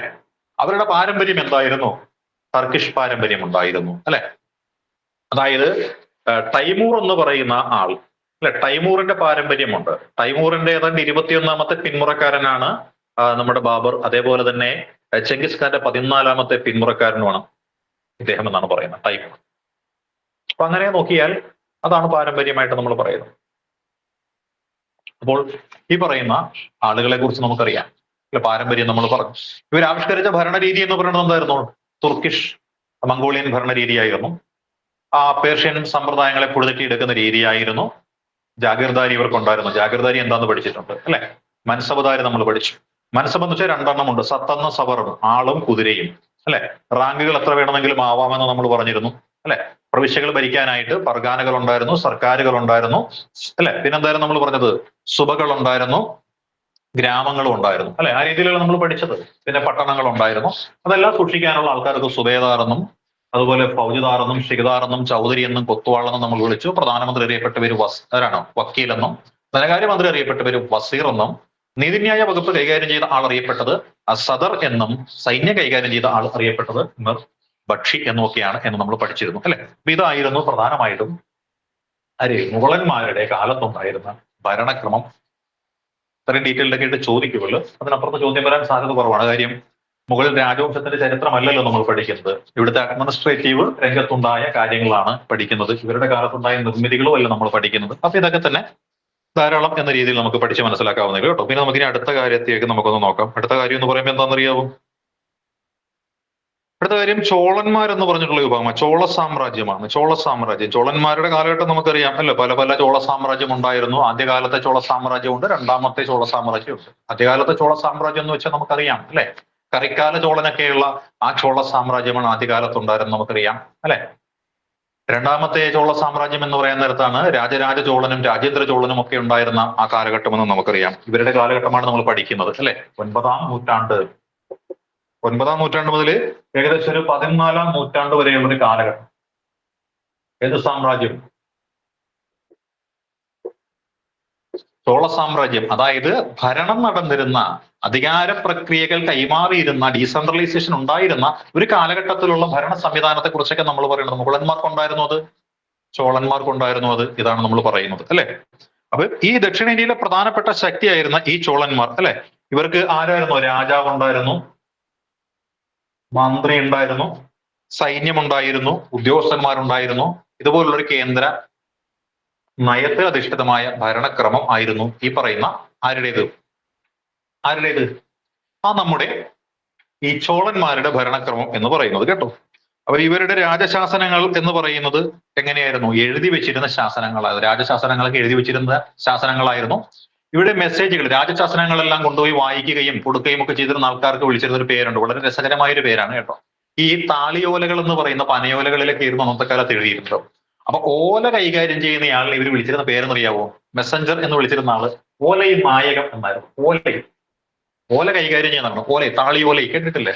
അപ്പൊ ഓലയും നായകർ, ഓലയും നായകർ ആരാണ് എന്ന് ചോദിച്ചു കഴിഞ്ഞാൽ നമ്മുടെ അതായിരിക്കും നമ്മൾ ബ്രോഡ്കാസ്റ്റിംഗ് മിനിസ്റ്റർ എന്നൊക്കെ പറയുന്നില്ലേ, നമ്മുടെ വാർത്താവിനിമയ വിതരണ വകുപ്പ് എന്നൊക്കെ പറയുന്നില്ല, അത്തരത്തിലൊരു വകുപ്പ് ചോളന്മാർക്കുണ്ടായിരുന്നു. അതാണ് മെസ്സഞ്ചർ എന്ന് പറഞ്ഞ ചാർജ് ഉണ്ടായിരുന്ന വകുപ്പ്. അവരറിയപ്പെട്ടുന്ന പേരാണ് ഓലയും നായകം എന്നാണ് അവരറിയപ്പെട്ടത്. അപ്പൊ ഓലയും നായകം ആരാണ് ഇതിന്റെ ഇതാണ്. നമ്മൾ കമൽഹാസന്റെ ഒരു സിനിമ മരുതനായകം എന്നും പറഞ്ഞ് കേട്ടിട്ടുണ്ടല്ലേ. ഇപ്പൊ ഇത് ഓലയും നായകം എന്ന് പറഞ്ഞിട്ട് ഒരു നായകൻ കൂടി ഉണ്ട് എന്ന് അറിഞ്ഞേക്കുക കേട്ടോ. ഈ ചോള രാജാക്കന്മാരിൽ പ്രഗത്ഭനായിട്ടുള്ള ആൾക്കാർ നമ്മൾ പറഞ്ഞു രാജരാജ ചോളനും രാജേന്ദ്ര ചോളനും ഒക്കെ ആയിരുന്നു ഇവരിൽ പ്രമുഖന്മാരായിട്ടുള്ള ആൾക്കാർ. ഇവർ ഈ വിശാലമായ ഒരു സാമ്രാജ്യമൊക്കെ സ്ഥാപിച്ച ആൾക്കാരാണ്. അപ്പൊ ഇവർക്ക് എങ്ങനെയാണ് ഇത്രയ്ക്ക് വിശാലമായ ഒരു സാമ്രാജ്യം സ്ഥാപിക്കുവാൻ സാധിച്ചത് എന്ന് ചോദിച്ചാൽ, നല്ലൊരു ഭരണ സമ്പ്രദായം ഉണ്ടാക്കാൻ സ്ഥാപിച്ചത് എന്ന് ചോദിച്ചാൽ, ഇന്ത്യക്ക് വെളിയിലേക്ക് ഇവരുടെ പേര് കൊണ്ടുപോകാൻ സാധിച്ചത് എങ്ങനെയെന്ന് ചോദിച്ചു കഴിഞ്ഞാൽ അതിനവരെ സഹായിച്ചത് ഒരൊറ്റ ഘടകമാണ്. അതാണ് ഇവരുടെ നേവി എന്ന് പറയുന്നത്. അതായത് ഇന്ത്യയിലെ ഏറ്റവും പ്രബലമായ നാവികസേന ഉണ്ടായിരുന്നത് ആർക്കെന്ന് ചോദിച്ചാൽ അത് ചോളന്മാർക്കായിരുന്നു. ബംഗാൾ ഉൾക്കടൽ അറിയപ്പെട്ടിരുന്നത് ചോള തടാകം എന്ന പേരിലായിരുന്നു. ശ്രീലങ്കയിലേക്ക് കപ്പലിൽ യുദ്ധത്തിന് ചെന്ന് ശ്രീലങ്ക അടക്കി പിടിച്ച് ഭരിച്ച ആൾക്കാരാണ് ചോളന്മാർ. ഈ ചോളന്മാരുടെ കാലഘട്ടത്തിൽ ശ്രീലങ്കയിലേക്ക് ചെന്നെത്തിപ്പെട്ട ഭരണാധികാരികളായിരുന്നു ഇപ്പോഴത്തെ അവിടുത്തെ തമിഴ് ജനതയുടെ മുൻഗാമികൾ എന്ന് പറയുന്ന ആളുകൾ എന്ന് പറയുന്നത്. അതേപോലെ നമ്മളിപ്പോ നോക്കുമ്പോൾ ഇന്തോനേഷ്യയിൽ ധാരാളം ഇന്ത്യൻ വംശജന്മാരുണ്ടെന്ന് പറയുന്നു. കാര്യം എന്താ? ചോളന്മാരുടെ പിൻഗാമികളാണ് അവിടെയുള്ളത്. ഇന്തോനേഷ്യ പോയി കീഴടക്കിയ ആൾക്കാരാണ് ചോളന്മാരെന്ന് പറയുന്നത്. അപ്പൊ ഇന്തോനേഷ്യ കീഴടക്കിയിട്ട് ശ്രീലങ്ക കീഴടക്കിയിട്ട് ഈ പറയുന്ന ബംഗാൾ ഉൾക്കടലും ഇന്ത്യൻ മഹാസമുദ്രത്തിലുമായിട്ട് വട്ടം ചുറ്റി പറന്നു നടന്നിരുന്ന വിഭാഗമാണ് ചോളന്മാർ. അതുകൊണ്ടാണ് ചോളന്മാരെ നമ്മൾ വിളിക്കുന്നത് അതാണ് നാവികസേന എന്ന് പറയുന്നത് ഉണ്ടാക്കിയ ഇവരാണെന്നാണ് പറയുന്നത്. നാവിക സേന ഇവരുടേതായിരുന്നു ഏറ്റവും പ്രബലമായിട്ടുണ്ടായിരുന്നത് എന്നാണ് പറയുന്നത്. ചോള തടാകം എന്ന പേരിലാണ് ബേ ഓഫ് ബംഗാൾ അറിയപ്പെട്ടിരുന്നത് എന്ന് നമുക്കറിയാം കേട്ടോ. അപ്പൊ ഈ ചോള ഭരണത്തിന്റെ പ്രധാനപ്പെട്ട സവിശേഷത എന്ന് വെച്ചാൽ എങ്ങനെയാണ്? ഗ്രാമങ്ങളായിരുന്നു ഇവരുടെ ഭരണം. ഗ്രാമങ്ങൾ വഴിയാണ് ഇവർ ഭരണം നടത്തിയിരുന്നത്. ഇവർ ഭരണ സൗകര്യത്തിനായിട്ട് എന്ത് ചെയ്തു? രാജ്യത്തെ പല വിഭാഗങ്ങളാക്കി തിരിച്ചിട്ടുണ്ട് കേട്ടോ. ഭരണ സൗകര്യത്തിനായിട്ട് രാജ്യത്തെ മണ്ഡലങ്ങൾ എന്ന പേരിൽ തിരിച്ചു. മണ്ഡലങ്ങൾ എന്ന പേരിൽ തിരിച്ചിട്ടുണ്ടായിരുന്നു. അതേപോലെ വളനാടുകൾ ഉണ്ടായിരുന്നു. നാടുകൾ, കൂട്ടം അല്ല നാട്ടുകൂട്ടം. നമ്മൾ ഈ അയൽക്കൂട്ടം എന്നൊക്കെ പറയുന്നില്ലേ, അതേപോലത്തെ ചെറിയതാണ് അയൽക്കൂട്ടം എന്ന് പറയുന്നത്. ഒരു വാർഡിലുള്ള സാധനം അയൽക്കൂട്ടം. ഒരു വാർഡാണ് നാടുകൾ എന്ന് പറയുന്നത് അല്ലെ. ഒരു പഞ്ചായത്താണ് വളനാട് എന്ന് പറയുന്നത്. ഒരു വലിയ പ്രദേശമാണ് മണ്ഡലം എന്ന് പറയുന്നത്. അപ്പൊ മണ്ഡലങ്ങളെന്നും വളനാടുകളെന്നും നാട് എന്നും കൂട്ടമെന്നും ഒക്കെ അറിയപ്പെടുന്ന രീതിയിലായിരുന്നു ഇവരുടെ കാലഘട്ടത്തിൽ ഈ പറയുന്ന ലോക്കൽ അഡ്മിനിസ്ട്രേഷൻ ഉണ്ടായിരുന്നത്. അപ്പൊ ചോള ഭരണകാലത്ത് ലോക്കൽ അഡ്മിനിസ്ട്രേഷന് വേണ്ടിയിട്ട് വിഭജിക്കപ്പെട്ടിരുന്ന പ്രദേശങ്ങള് മണ്ഡലങ്ങൾ, വളനാടുകൾ, നാടുകൾ, കൂട്ടം ഇങ്ങനെയൊക്കെ ആയിരുന്നു അറിയപ്പെട്ടിരുന്നത്. ഈ കൂട്ടം എന്ന് വെച്ചാൽ അറിയോ? സ്വയംഭരണ അധികാരമുള്ളതാണ്. നമ്മള് തേന്മാവിൻ കൊമ്പത്ത് സിനിമ കണ്ടിട്ടില്ലേ? തേന്മാവിൻ കൊമ്പത്ത് സിനിമയിൽ ഗാന്ധാരിയമ്മ എന്ന പേരിൽ സുകുമാരി എന്ത് ചെയ്യുന്നു? ഒരു പാറപ്പുറത്ത് കയറിയിരുന്നിട്ട് മാണിക്ക നീ എന്താണ് ഈ കാണിച്ചത് അല്ലെ എന്നൊക്കെ ശ്രീകൃഷ്ണനെയും മാണിക്കനെയൊക്കെ വിധിക്കുന്നത് കണ്ടിട്ടില്ലേ? നാട്ടുകൂട്ടമായിട്ട് അവർക്ക് എന്താണ് അധികാരമുണ്ട് അല്ലെ. ചാട്ടവാറടി കൊടുക്കാൻ പറയുന്നു അല്ലെ, മുട്ട കുത്തി പുള്ളിയടിച്ച് കഴുതപ്പുറത്ത് കയറ്റി വിടാൻ പറയുന്നു അല്ലെ. ഇതൊക്കെ ചെയ്യാനായിട്ട് അധികാരമുണ്ടായിരുന്നു ആർക്ക്? ഈ താഴെത്തട്ടിലുള്ള ഭരണ സംവിധാനത്തിന്, പഞ്ചായത്തുകൾ എന്നാണ് ഇവിടെ പറയുന്നത് കേട്ടോ. പിന്നെ നമ്മൾ നോക്കിയാൽ നമുക്ക് പറയാൻ പറ്റുന്ന കാര്യം എന്താണ്? ഈ ഗ്രാമീണ ജനത തന്നെയല്ലേ ഇത് കൈകാര്യം ചെയ്തത്. അപ്പൊ ഗ്രാമീണ ജനതയ്ക്കായിരുന്നു അധികാരം കൂടുതൽ ഉണ്ടായിരുന്നത് എന്നറിയാം. അപ്പൊ ഗ്രാമഭരണത്തിനായിട്ട് 2 സഭകൾ പ്രവർത്തിച്ചിട്ടുണ്ടായിരുന്നു. ഒന്ന് ഊര്, മറ്റൊന്ന് സഭ എന്നാ പറയുന്നത്. ഊരെന്നും സഭയെന്നും പറയുന്ന എന്തിനു വേണ്ടി പ്രവർത്തിച്ചിരുന്നു എന്ന് വെച്ചാൽ ഗ്രാമഭരണത്തിനായിട്ട് നിയോഗിക്കപ്പെട്ടിരുന്ന, ഗ്രാമഭരണത്തിനായിട്ട് ചുമതലപ്പെട്ടിരുന്ന സുപ്രധാനമായ 2 സംവിധാനങ്ങളാണ് ഊര് എന്നും സഭ എന്നുമുള്ള പേരുകളിൽ അറിയപ്പെട്ടിരുന്നത് അല്ലെ.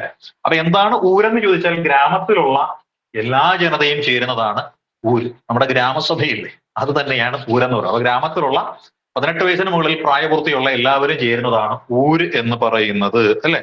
പിന്നെയോ സഭ എന്തെന്ന് ചോദിച്ചാല് ബ്രാഹ്മണർ മാത്രം തിരഞ്ഞെടുക്കപ്പെടുന്ന ഒരു കൂട്ടമുണ്ട്. ബ്രാഹ്മണർ മാത്രമുള്ളത് സഭ. ബ്രാഹ്മണ സഭ എന്ന് ഓർത്താൽ മതി. ഊരാളന്മാരുടേത് അല്ലെ, ഊരാളികളുടേതാണെന്ന് ഓർത്ത് വെച്ചാൽ മതി. ഊരെന്ന് വെച്ചാൽ സാധാരണപ്പെട്ട ആൾക്കാരുടേതും സഭ എന്ന് പറഞ്ഞു കഴിഞ്ഞാൽ ബ്രാഹ്മണന്മാരുടെ, അപ്പൊ ബ്രാഹ്മണന്മാരുടെ സഭയാണ്. ഊരെന്ന് വെച്ചാൽ സാധാരണക്കാരുടേതാണ്.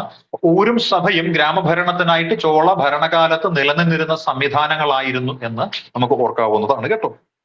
ഈ സഭയുടെ സവിശേഷതകൾ നമുക്കൊന്ന് നോക്കാം അല്ലെ.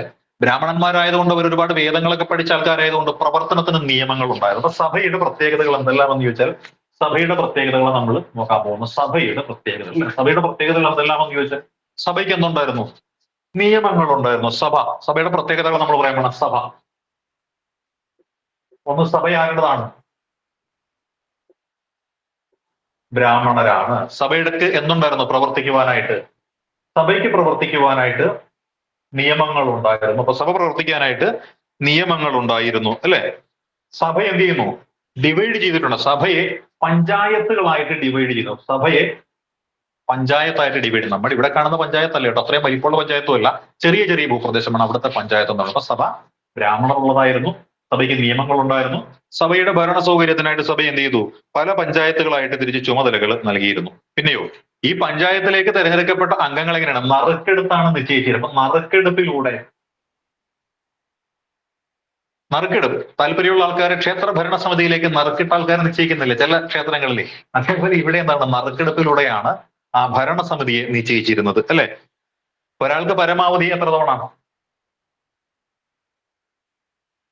3 തവണ മാത്രമേ സീറ്റ് കൊടുക്കുകയുള്ളൂ. അതായത് ഇപ്പൊ നമ്മൾ നോക്കിയാൽ ഒരു വ്യക്തിക്ക് മത്സരിക്കാൻ പരമാവധി കൊടുക്കുന്ന സീറ്റിന്റെ എണ്ണം 3 എന്നാ പറയുന്നത്. 3 തവണയാണ് പരമാവധി മത്സരിക്കുവാനായിട്ട് സീറ്റ് കൊടുക്കുന്നത്. അതിൽ കൂടുതൽ കൊടുക്കാറില്ലെന്നാ പറയുന്നത് അല്ലെ.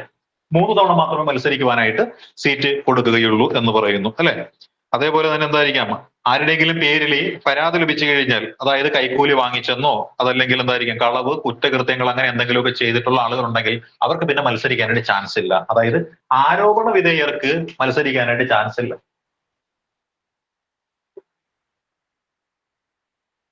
ആരോപണ വിധേയർ എന്ത് ചെയ്യുന്നു? ഇവരങ്ങോട്ട് ഒഴിവാക്കി വിടുമായിരുന്നു. അതാണ് ഇവിടുത്തെ പ്രത്യേകതകൾ അല്ലെ. ഈ സഭ എന്ന് പറഞ്ഞ അതിലെ അംഗങ്ങൾ അല്ലെ, സഭ നമ്മൾ പറഞ്ഞ സഭ എന്ന് വെച്ചാൽ ഇതാണ് സഭ. ഇത്രയും വലുതാണ് സഭ.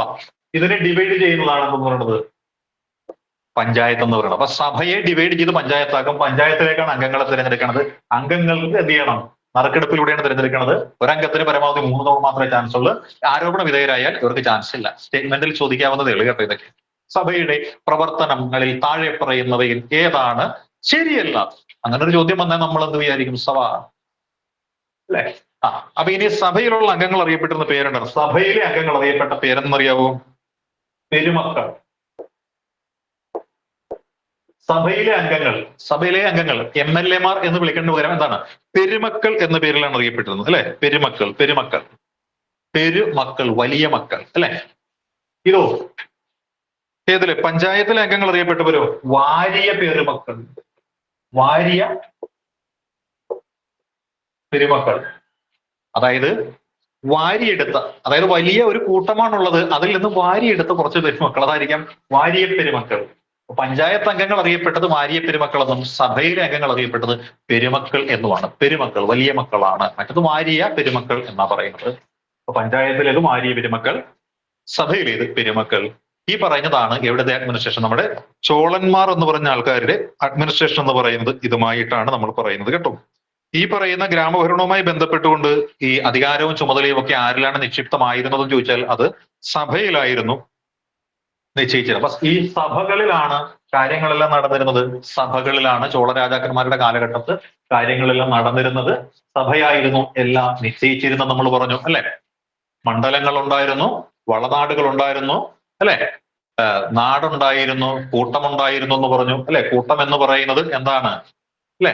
ഊരെന്നും അല്ലെ, അതേപോലെ തന്നെ സഭയെന്നും ഒക്കെയാണ് അറിയപ്പെട്ടിരുന്നത്. ഊരെന്ന് പറഞ്ഞു കഴിഞ്ഞാൽ ജനങ്ങൾ എല്ലാവർക്കും പങ്കെടുക്കാൻ പറ്റുന്നതും, സഭ എന്ന് പറഞ്ഞു കഴിഞ്ഞാൽ യഥാർത്ഥ അധികാരം കൈയാളുന്ന ബ്രാഹ്മണന്മാർ മാത്രവും. ബ്രാഹ്മണന്മാരായതുകൊണ്ട് തന്നെ അതിന് പ്രത്യേക നിയമങ്ങൾ ഉണ്ടായിരുന്നു. ഈ സഭയെ ചെറിയ ഘടകങ്ങളായിട്ട് വിഭജിച്ചിരുന്ന ഘടകങ്ങൾ അറിയപ്പെട്ട പേരായിരുന്നു എന്ത്? പഞ്ചായത്തുകൾ. പഞ്ചായത്തിലേക്ക് തിരഞ്ഞെടുക്കപ്പെടുന്ന അംഗങ്ങൾക്ക് യോഗ്യത എന്ന് പറയുന്നത് ഉണ്ടായിരുന്നു. അഴിമതി ആരോപണങ്ങൾ ഉണ്ടാവാൻ പാടില്ല, കളവോ ചതിയോ ആരോപണങ്ങളോ ഉണ്ടാകുവാൻ പാടില്ല. പരമാവധി 3 തവണ മാത്രമാണ് ഒരാൾക്ക് തിരഞ്ഞെടുക്കപ്പെടുവാനായിട്ട് സാധിക്കുന്നതെന്ന് നമ്മൾ പറഞ്ഞിരുന്നു. അവരെ നറുക്കെടുപ്പിലൂടെയാണ് തിരഞ്ഞെടുക്കുന്നത് എന്ന് പറഞ്ഞു. സഭയിലുള്ള അംഗങ്ങൾ പെരുമക്കൾ എന്ന പേരിൽ അറിയപ്പെട്ടിരുന്നു. പഞ്ചായത്തിലുള്ള അംഗങ്ങൾ വാരിയ പെരുമക്കൾ എന്ന പേരിൽ അറിയപ്പെട്ടിരുന്നു. ഇനി നമുക്ക് സഭയുടെ പ്രധാനപ്പെട്ട അധികാരങ്ങൾ എന്തെല്ലാം എന്ന് നോക്കാം അല്ലെ. അതൊന്ന് വെച്ച് എന്തായിരിക്കാം? ക്ഷേത്രങ്ങൾക്ക് വേണ്ടിയിട്ട് ക്ഷേത്രഭൂമി, ക്ഷേത്രഭൂമിയുടെ അധികാരം ആർക്കായിരുന്നു? സഭയ്ക്കായിരുന്നു. അപ്പൊ സഭയായിരുന്നു ക്ഷേത്രഭൂമി. ദേവസ്വം ഭൂമിയുടെ അധികാരങ്ങൾ ആർക്കായിരുന്നു എന്ന് ചോദിച്ചാൽ അത് സഭയ്ക്കായിരുന്നു ദേവസ്വം ഭൂമിയുടെ അധികാരം ഉണ്ടായിരുന്നത്, അല്ലെ? പിന്നെയോ ഭൂമി എല്ലാം അളന്നു തിട്ടപ്പെടുത്തുക, എന്നിട്ട് ഇതിന് നികുതി ചെയ്യും. ഭൂനികുതി നിശ്ചയിക്കുന്നത് ആരായിരുന്നു? സഭയായിരുന്നു. അപ്പൊ ഭൂനികുതി നിശ്ചയിച്ചിരുന്നത് ആരെന്ന് ചോദിച്ചാൽ സഭയായിരുന്നു ഭൂനികുതി നിശ്ചയിച്ചിരുന്നത്. അതേപോലെ തന്നെ രേഖകളും കണക്കുകളും, അതായത് ഒരു രാജ്യത്തിന്റെ പ്രധാനപ്പെട്ട രേഖകൾ, കണക്കുകൾ, അല്ലെ, വരവ് ചെലവ് കണക്കുകളാണ് ഉദ്ദേശിക്കുന്നത്. നമ്മുടെ ബജറ്റ് എന്നൊക്കെ പറയുന്ന രീതി അത് തയ്യാറാക്കിയിരുന്നത് ആരായിരുന്നു? സഭയായിരുന്നു നമ്മൾ പറഞ്ഞു. അതേപോലെ ഗ്രാമവുമായി ബന്ധപ്പെട്ടിട്ടുള്ള നീതിന്യായ സമ്പ്രദായങ്ങൾ കൈകാര്യം ചെയ്തിരുന്നത് ഇവരായിരുന്നു. ഇതാണ് ചോള കാലഘട്ടത്തിലെ പ്രധാനപ്പെട്ട സമ്പ്രദായം. അതായത് വരവ് ചെലവ് കണക്കുകൾ, രേഖകൾ സൂക്ഷിച്ചിരുന്നു, അല്ലെ, പോരാത്ത ഭൂനികുതി നിശ്ചയിച്ചിരുന്നു, ദേവസ്വത്തിന്റെയും മറ്റും ഭൂമി ഇവരായിരുന്നു നോക്കിക്കൊണ്ടിരുന്നത്, അല്ലെ, നീതിന്യായം നിർവഹിച്ചുകൊണ്ടിരുന്നത് ഇവരായിരുന്നു. ഇതായിരുന്നു സഭയുടെ ചുമതല എന്ന് പറയുന്നത്. അപ്പോൾ നമ്മുടെ ലോക്കൽ സെൽഫ് ഗവൺമെന്റ് ഏറ്റവും കൂടുതൽ ശക്തമായിരുന്ന കാലഘട്ടം ചോള കാലഘട്ടമായിരുന്നു എന്നും ചോള കാലഘട്ടത്തിൽ അത് കൈകാര്യം ചെയ്തിരുന്നത് ആരായിരുന്നു? ഊരെന്നും സഭയെന്നും പറയുന്ന രണ്ട് കേന്ദ്രങ്ങളായിരുന്നുവെന്നും, ഊരെന്ന് പറഞ്ഞു കഴിഞ്ഞാൽ സാധാരണ ജനങ്ങളുടെയും സഭയെന്ന് പറഞ്ഞു കഴിഞ്ഞാൽ ബ്രാഹ്മണന്മാരുടെയും കൈവശമായിരുന്നു എന്ന് നമ്മൾ മനസ്സിലാക്കി, അല്ലെ? അപ്പൊ ചോള സാമ്രാജ്യവും നമ്മൾ തീർത്തു, മുഗൾ സാമ്രാജ്യവും നമ്മൾ തീർത്തു. ഇനി നമ്മൾ നോക്കാൻ പോകുന്നത് വിജയനഗര സാമ്രാജ്യത്തെ കുറിച്ചാണ്. വിജയനഗര സാമ്രാജ്യം കേട്ടിട്ടുണ്ടോ? വിജയനഗര സാമ്രാജ്യത്തെ കുറിച്ച് അല്ലെ, വിജയനഗര സാമ്രാജ്യമാണ് നമ്മൾ നോക്കാൻ പോകുന്നത്. വിജയനഗര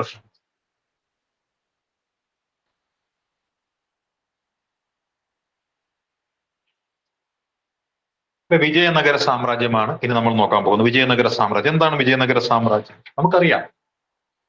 1347 മുപ്പത്തിയേഴാണെന്നാണ് എന്റെ ഓർമ്മ. 1337 ഹരിഹരനും ബുക്കനെന്നും പറഞ്ഞ രണ്ട് സഹോദരങ്ങള് നമ്മുടെ മുഹമ്മദ് ബിൻ തുഗ്ലക്ക് ഭരിച്ചുകൊണ്ടിരുന്ന കാലഘട്ടത്തിൽ എന്ത് ചെയ്തു? ഡെക്കാൻ കേന്ദ്രമാക്കി ചെറിയ ചെറിയ കലാപങ്ങൾ നയിച്ചു. ഈ ഹരിഹരനെയും ബുക്കനെയും എന്ത് ചെയ്തു? ഇവര് പിടിച്ചുകൊണ്ടുപോയി. ഇവര് പിടിച്ചുകൊണ്ടുപോയിട്ട് എന്ത് ചെയ്തു? അവിടെ, അതായത് ഡൽഹി കേന്ദ്രമാക്കിയിട്ട് അടിമകളാക്കി വെച്ചു. മതമൊക്കെ നിർബന്ധപൂർവ്വം മുസ്ലിം മതത്തിലേക്ക് പരിവർത്തനമൊക്കെ ചെയ്യിപ്പിച്ചിട്ട് അവിടെ താമസിപ്പിച്ചു. എന്നിട്ട് ഇവരെ തന്നെ തിരിച്ച് ദക്ഷിണ മേഖലയിലെ കലാപങ്ങൾ അടിച്ചമർത്താൻ വേണ്ടി ഇങ്ങോട്ടേക്ക് വിട്ടു. ഇവിടെ വന്ന് ഇവരെന്ത് ചെയ്തു? ഇവർ നോക്കുമ്പോൾ ഇവിടെ ഒരു സന്യാസിയൊക്കെ ഉണ്ട്. സന്യാസിയുടെ പേരായിരുന്നു വിദ്യാരണ്യ എന്ന് പറയും. വേദാരണ്യം എന്നും പറയാറുണ്ട്, വിദ്യാരണ്യം എന്നും പറയാറുണ്ട്. ഈ വിദ്യാരണ്യ എന്ന് പറഞ്ഞ സ്വാമി എന്ത് ചെയ്തു? ഇവരെ നല്ല രീതിയിൽ വീണ്ടും എന്താണ് നമ്മൾ പറയല്ലേ, ഈ മതപരിവർത്തനത്തിന് വിധേയരാക്കി.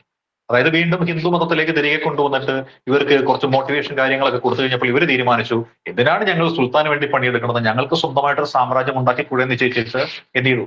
ഇവര് ഹരിഹരനും ബുക്കനും കൂടിയിട്ട് ഡെക്കാൻ മേഖല കൈവശപ്പെടുത്തിയിട്ട് അവിടെ ഒരു സാമ്രാജ്യം ഉണ്ടാക്കി. ഹംപി എന്നൊരു സ്ഥലം, കർണാടകത്തിലെ ഹംപി എന്ന് പറഞ്ഞ സ്ഥലം കേന്ദ്രമാക്കിയിട്ട് ഇവരെന്ത് ചെയ്തു? ഒരു സാമ്രാജ്യം ഉണ്ടാക്കി. അതാണ് വിജയനഗര സാമ്രാജ്യം എന്ന് പറയണം. ഹരിഹരൻ, ബുക്കൻ ഇവരുണ്ടാക്കിയ സാമ്രാജ്യം പല തലമുറകളിലൂടെ കൈമാറി വന്നു, പല രാജവംശങ്ങളോട് ഭരിച്ചു, അല്ലെ? സംഗമ, സള്ളുവ, തുളുവ, അരമിഡു ഡൈനാസ്റ്റികൾ, അല്ലെ? സംഗമർ ഭരിച്ചിരുന്നു. സംഗമ, സള്ളുവ, തുളുവ, അരമിഡു ഇങ്ങനെയുള്ള പ്രധാനപ്പെട്ട 4 വംശങ്ങളാണ് ഇവിടെ ഭരിച്ചിരുന്നത് എന്ന് നമുക്കറിയാം. ഇതിൽ പ്രധാനപ്പെട്ട ഭരണാധികാരിയായിട്ട് നമ്മൾ കണ്ടിരുന്നത് ആരെയായിരുന്നു? ബാബറിന്റെ സമകാലികനായിട്ടുണ്ടായിരുന്ന ഒരു ഭരണാധികാരി, അല്ലെ? അദ്ദേഹത്തിന്റെ പേരായിരുന്നു കൃഷ്ണദേവരായർ എന്ന് നമ്മൾ പഠിച്ചിട്ടുണ്ട്. കൃഷ്ണദേവരായരുടെ കൊട്ടാരത്തിലെ സമർത്ഥനായ മന്ത്രിയുടെ പേര് നമുക്കറിയാം. അതായിരുന്നു ആര്? തെനാലി രാമൻ എന്ന് പറയുന്നത്. അപ്പൊ തെനാലി രാമൻ എന്ന് വെച്ചാല് ബീർബലിന് അക്ബർ എങ്ങനെയായിരുന്നു, അല്ലെങ്കിൽ അക്ബറിന് ബീർബൽ എങ്ങനെയായിരുന്നു, അതേപോലെയായിരുന്നു കൃഷ്ണദേവരായർ ഈ തെനാലി രാമൻ എന്ന് പറയുന്ന ആ മന്ത്രി. അദ്ദേഹം വളരെ കൊമേഡിയൻ ആയിട്ടുള്ള, സരസനായിട്ടുള്ള, വിദൂഷകനൊക്കെ ആയിട്ടുള്ള ഒരാളായിട്ടാണ് കണക്കാക്കപ്പെടുന്നത്. അപ്പോൾ അങ്ങനെയുള്ള ഈ വിജയനഗര സാമ്രാജ്യത്തിന്റെ ലോക്കൽ സെൽഫ് ഗവൺമെന്റ്സ് എങ്ങനെയായിരുന്നു എന്നാണ് നമ്മൾ നോക്കുന്നത്, അല്ലെ? ഇവിടെയും എന്തായിരുന്നു?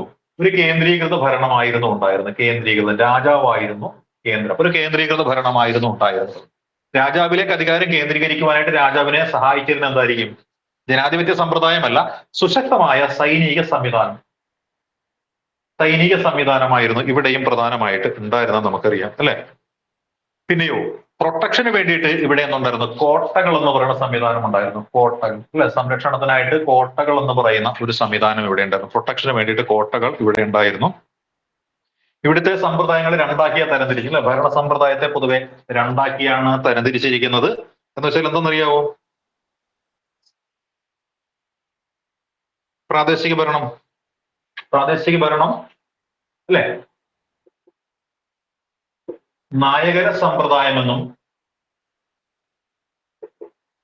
അയ്യങ്കാര സമ്പ്രദായം എന്നുമാണ് പ്രാദേശിക ഭരണം അറിയപ്പെട്ടതും. വിജയനഗര സാമ്രാജ്യത്തിലെ പ്രാദേശിക ഭരണം അറിയപ്പെട്ടിരുന്നത് എങ്ങനെയുള്ള പേരിലാണെങ്കിൽ നായകര നായകര സമ്പ്രദായം എന്നും മറ്റേത് അയ്യങ്കാര സമ്പ്രദായം എന്നുമാണ് അറിയപ്പെട്ടത്. അപ്പൊ നായകര സമ്പ്രദായം എന്നും അയ്യങ്കര സമ്പ്രദായം എന്നുമാണ് ഈ രണ്ട് സമ്പ്രദായങ്ങളും അറിയപ്പെട്ടിരുന്നത്. അപ്പൊ എന്താണ് നായങ്കര സമ്പ്രദായം ചോദിച്ചാലോ? നായകര സമ്പ്രദായം എന്ന് വെച്ച് കഴിഞ്ഞാൽ എന്താണെന്ന് ചോദിച്ചാൽ നമുക്ക് പറയാൻ പറ്റണം അല്ലെ. എന്താണ് നായകര സമ്പ്രദായം? വിജയനഗര സാമ്രാജ്യ ഭരണത്തിൽ രാജാവാണ് പ്രധാനമായിട്ടും ഉണ്ടായിരുന്നത്. ഈ രാജാവിനെ സഹായിക്കാനായിട്ട് സൈന്യമാണ് ഉണ്ടായിരുന്നത് എന്ന് നമുക്കറിയാം അല്ലെ. മന്ത്രിമാരും സൈന്യവും ഒക്കെ ഉണ്ടായിരുന്നു. ചെറിയ ചെറിയ സൈന്യങ്ങളാണ് ഇവിടെ ഉണ്ടായിരുന്നത്. അപ്പൊ ചെറിയ ചെറിയ സൈന്യങ്ങൾ എന്ന് വെച്ചാൽ എന്താണ്? പല ആൾക്കാരുടെ കൈവശമായിരിക്കും. രാജാവിന്റെ കൈവശം ഒരു 10-500 പേരടങ്ങുന്ന ഒരു സ്പെഷ്യൽ ആർമി ആയിരിക്കും ഉണ്ടായിരിക്കുക. രാജാവിന്റെ മന്ത്രിമാരുടെ എല്ലാവരുടെയും കീഴിൽ ഒരു 200 വീതമുള്ള ആൾക്കാർ കാണുമായിരിക്കും.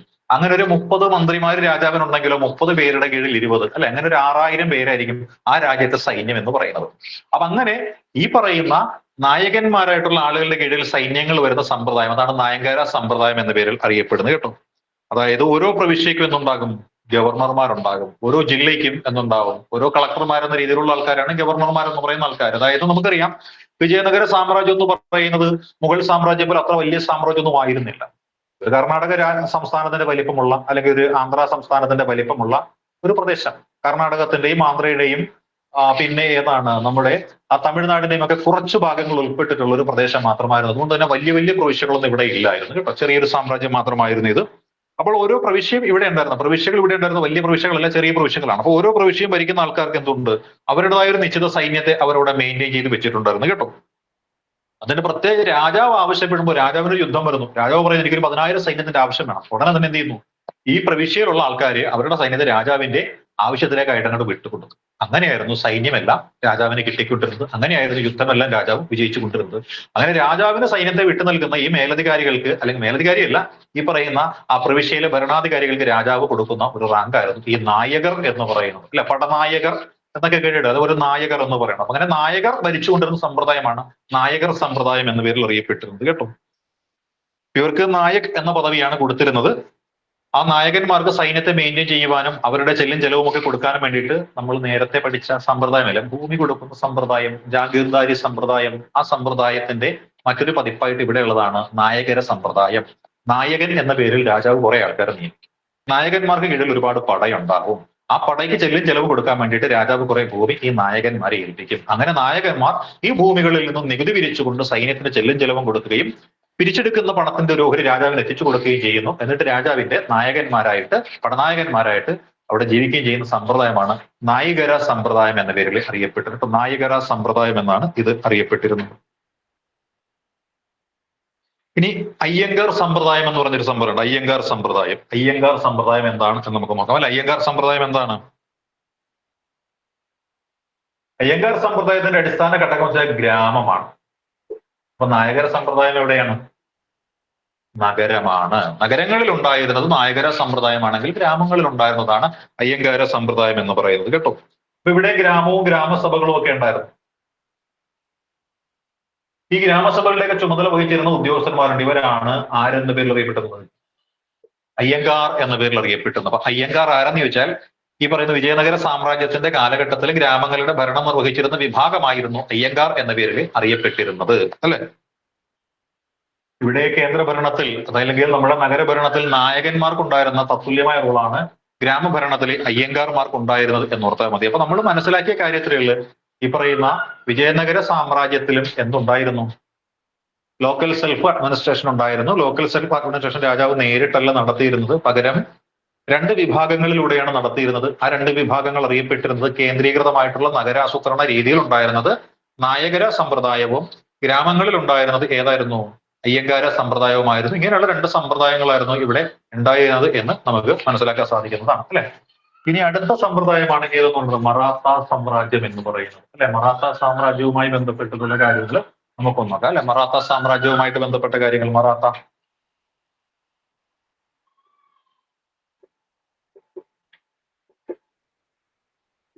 മറാത്ത സാമ്രാജ്യം നമുക്കറിയാം. മറാത്ത സാമ്രാജ്യത്തിന്റെ സ്ഥാപകൻ എന്ന് പറയുന്നത് ആരാണ്? ഛത്രപതി ശിവജിയാണ് അല്ലെ. ഛത്രപതി ശിവജി 1627 അദ്ദേഹത്തിന്റെ ജനനം എന്ന് പറയുന്നത് 1627 അദ്ദേഹം ജനിക്കുന്നു. ജനിച്ച അദ്ദേഹം അല്ലെ ജീജാഭായി, ഷാജി ബോൺസ്ലെ എന്നിവരുടെ മകനായിട്ടാണ് വളരുന്നത്. പക്ഷെ ഇദ്ദേഹത്തിന്റെ അച്ഛൻ ചെറിയ പ്രായത്തിൽ തന്നെ യുദ്ധത്തിനൊക്കെ പോകുന്നത് വളർത്താനും പരിപാലിക്കാനും ഒക്കെ ഉണ്ടായിരുന്ന അച്ഛനായിരുന്നില്ല.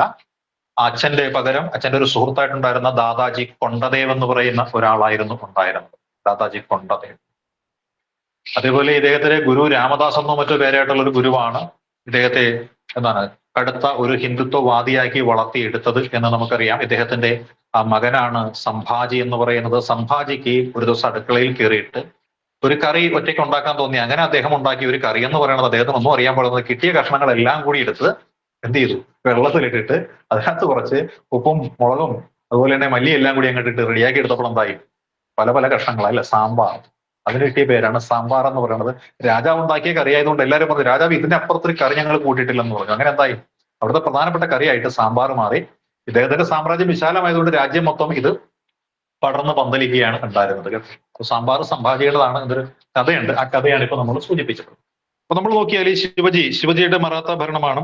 ഇവിടെയും എങ്ങനെയായിരുന്നു? മറാത്ത ഭരണത്തിൽ എല്ലാം നിയന്ത്രിച്ചത് രാജാവായിരുന്നു. എല്ലാം നിയന്ത്രിക്കുക എന്ന് വെച്ചാൽ എന്തായിരിക്കാം? നികുതി പിരിവ്, നിയമനിർമ്മാണം, അല്ലെ, സൈനിക കാര്യങ്ങൾക്കായാലും നിയമനിർമ്മാണ കാര്യങ്ങൾക്കായാലും നികുതി കാര്യങ്ങൾക്കായാലും എല്ലാം നിയന്ത്രിച്ചിരുന്നത് ആരായിരുന്നു? ഇവിടെ രാജാവായിരുന്നു. രാജാവാണ് എല്ലാ കാര്യങ്ങളും മറാത്ത സാമ്രാജ്യത്തിൽ നിയന്ത്രിച്ചിരുന്നത്. ഈ ശിവജിയുടെ മകനായ സംഭാജിയുടെ പുത്രനായിട്ടുള്ള ആരാണ്? ഷാഹു ആണ് മറാത്ത സാമ്രാജ്യത്തിലെ അവസാനത്തെ ഭരണാധികാരി എന്ന് പറയുന്നത്. അതിനുശേഷം എന്താണ്, രാജാവിന് മക്കളില്ലാത്തിരുന്നത് കൊണ്ട് ഈ ഷാഹുവിനെ പ്രൊട്ടക്ട് ചെയ്തിരുന്ന ഷാഹുവിന്റെ പ്രധാനമന്ത്രിയായിരുന്ന ബാലാജി വിശ്വനാഥിന്റെ മകനായിട്ടുണ്ടായിരുന്ന ഒരു വ്യക്തി ഉണ്ടായിരുന്ന. അദ്ദേഹത്തിന്റെ പേരായിരുന്നു ഇത് ബാജിറാവു ഫസ്റ്റ് എന്ന് പറയും.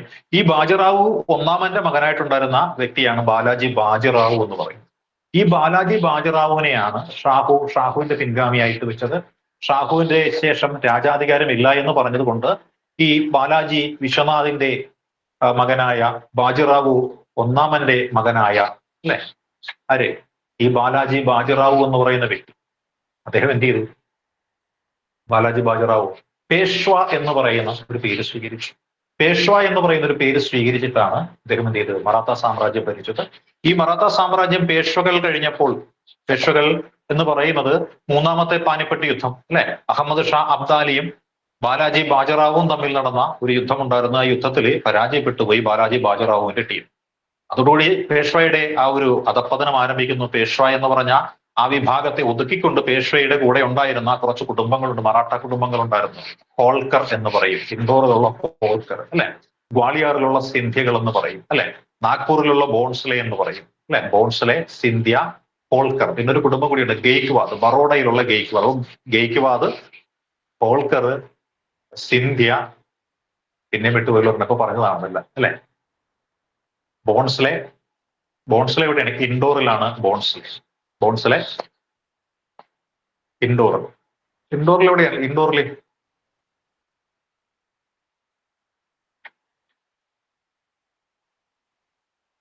ബറോഡ ഗെയ്ക്വാദാണ്.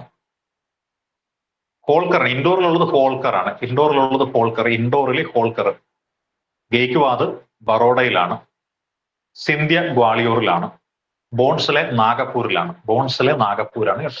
ഇങ്ങനെ 4 വിഭാഗങ്ങളായിരുന്നു ഈ മറാത്ത സാമ്രാജ്യം ശിഥിലമായി കഴിഞ്ഞപ്പോൾ ഉണ്ടായിരുന്ന ആൾക്കാര്. ഈ 4 പേരുടെ കാലഘട്ടത്തിലാണ് 1857 ഒന്നാമത്തെ സ്വാതന്ത്ര്യ സമരമൊക്കെ നയിക്കുന്നത് കേട്ടോ. ചിലപ്പോൾ അത് ചോദിച്ചേക്കാം. അതായത് ബോൺസ്ലെ എവിടെയാണ്? ബോൺസ്ലെ ഉള്ളത് നാഗപ്പൂരിലാണ് ബോൺസ്ലെ ഉള്ളത്. ഗെയ്ക്വാദ്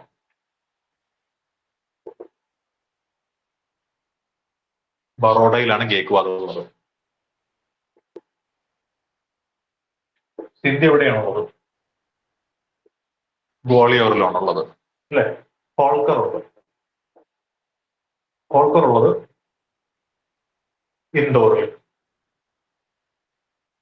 ഇൻഡോറിലാണ് ഹോൾക്കർ ഉള്ളത്. അപ്പൊ ഇത്രയും പ്രമുഖന്മാരായിരുന്നു മറാത്ത സാമ്രാജ്യത്തിൽ ഉണ്ടായിരുന്ന ആൾക്കാർ. അതിനു പുറമെ പേഷ്വ എവിടെയായിരുന്നു? പൂനെയിലായിരുന്നു പേഷ്വ ഉണ്ടായിരുന്നത്. അപ്പോൾ നമ്മൾ നോക്കുക, മറാത്ത സാമ്രാജ്യം എന്ന് പറയുന്നത് നികുതി പിരിച്ചുകൊണ്ടും നിയമനിർമ്മാണം നടത്തിക്കൊണ്ടും സൈനിക ഭരണം നടത്തിക്കൊണ്ടും രാജാവ് കേന്ദ്രമായിട്ട് വരുന്ന ഒരു ഭരണ സമ്പ്രദായമായിരുന്നു ഉണ്ടായിരുന്നത്. രാജാവിന്റെ ശേഷം, രാജാവ് ഷാഹുവാണ്, ഷാഹുവിന് ശേഷം പേഷ്വ അധികാരിയായിട്ട് വന്നു. പേഷ്വ എന്ന് പറയുന്ന ആളിനെ ഓർക്കുന്നില്ല നമ്മൾ? പേഷ്വ നാനാ സാഹിബിന്റെ പെൻഷൻ നിഷേധിച്ചതിനെ തുടർന്നാണ് അല്ലെ? അല്ലെ, ബാജിറാവു രണ്ടാമന്റെ പുത്രനായിരുന്ന പേഷ്വയ്ക്ക് നാനാ സാഹിബിന് പെൻഷൻ നിഷേധിച്ചത് കൊണ്ടാണെന്നൊക്കെ പറഞ്ഞ് നമ്മൾ പഠിച്ചിട്ടില്ലേ? ഈ 1857 കലാപത്തിന്റെ കാരണങ്ങള് കേട്ടിട്ടില്ല? നാനാ സാഹിബിന് പെൻഷൻ നിഷേധിച്ചെന്നൊക്കെ പറഞ്ഞ് വാർത്ത കേട്ടിട്ടില്ല? അത് തന്നെ സംഭവം കേട്ടോ. അപ്പൊ അതാണ് ഇവിടെ നമ്മൾ പറയുന്നത്. അപ്പൊ ഇവരുടെ കാലഘട്ടത്തിൽ എങ്ങനെയായിരുന്നു കാര്യങ്ങളെന്ന് നമുക്കൊന്ന് നോക്കാം. ഇവരുടെ കാലഘട്ടത്തിലുള്ള കാര്യം ഇതായിരുന്നു. അതെന്ന് ഈ രാജാവ് ഉണ്ടായിരുന്നു. ആരാണ് രാജാവ്? ശിവജിനെ തന്നെ നമുക്ക് എടുത്ത് പഠിക്കാം. ശിവജി. അപ്പൊ ശിവജിയുടെ കാലത്താണ് ശിവജി ഒരു ടൈറ്റിൽ സ്വീകരിക്കുന്നതാണ് ഛത്രപതി. ഏതാണ്ട് 1674 മറ്റോ ആണെന്നാണ് എന്റെ ഓർമ്മ. ഛത്രപതി എന്ന് പറഞ്ഞൊരു പദവി സ്വീകരിക്കുന്നുണ്ട്. ഹൈന്ദവ ധർമ്മോദ്ധാരകൻ എന്ന് പറഞ്ഞൊരു പദവി സ്വീകരിക്കുന്നുണ്ട്. അതെല്ലാം സ്വീകരിച്ചിട്ട് അദ്ദേഹം ഭരണത്തിന്റെ എളുപ്പത്തിന് വേണ്ടിയിട്ട് അദ്ദേഹത്തിന് എന്ത് ചെയ്തു? ഒരു മന്ത്രിസഭ ഉണ്ടായി. ആ മന്ത്രിസഭയാണ് അഷ്ടപ്രധാൻ എന്ന പേരിൽ അറിയപ്പെട്ടിരുന്നത്. അപ്പോൾ അഷ്ടപ്രധാൻ എന്ന് വെച്ചാൽ ആരുടെ മന്ത്രിസഭയാണെന്ന് ചോദിച്ചാൽ അഷ്ടപ്രധാൻ ആരുടെ മന്ത്രിസഭയാണ്? ശിവജിയുടെ മന്ത്രിസഭയായിരുന്നു അഷ്ടപ്രധാൻ. എന്നാൽ വേറെ ഒരു മന്ത്രിസഭ ഉണ്ടായിരുന്നു. അത്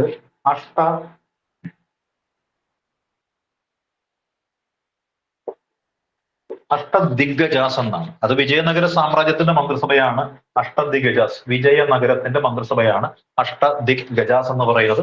അഷ്ടപ്രധാൻ എന്ന് പറയുന്നത് ശിവജിയുടെ മന്ത്രിസഭയാണ്. അപ്പൊ ശിവജിയുടെ മന്ത്രിസഭയായിരുന്നു ഏത്? അഷ്ടപ്രധാൻ എന്ന് പറയുന്നത്. അപ്പോൾ ഇവരുടെ വകുപ്പും മന്ത്രിമാരും ഒക്കെ ആയിരുന്നു കേട്ടോ. ഇവർക്ക് വിപുലമായ ഒരു മന്ത്രിസഭയൊക്കെ ഉണ്ടായിരുന്നു. മന്ത്രിമാരായിരുന്നു കേന്ദ്രീകൃത ഭരണമെല്ലാം നടത്തിക്കൊണ്ടിരുന്നത് അല്ലെ? മന്ത്രിമാരെന്ന് പറയുന്ന ആൾക്കാർ വെറും ഉപദേശകർ മാത്രമായിരുന്നു. രാജാവിനെ ഉപദേശിക്കുന്ന അഡ്വൈസർമാർ മാത്രമായിരുന്നു മന്ത്രിമാരെ. എല്ലാ തീരുമാനങ്ങളും എടുത്തുകൊണ്ടിരുന്നത് രാജാവായിരുന്നു എന്ന് നമ്മൾ പറയുന്നത് അല്ലെ? പിന്നെ ഇവർക്ക് രഹസ്യാന്വേഷണ സംവിധാനമൊക്കെ ഉണ്ടായിരുന്ന ആൾക്കാരായിരുന്നു. അതായത് രഹസ്യാന്വേഷണ സംവിധാനം വേണം. രാജാവിനെ ചതിക്കുന്നവൻ ആരാണ്?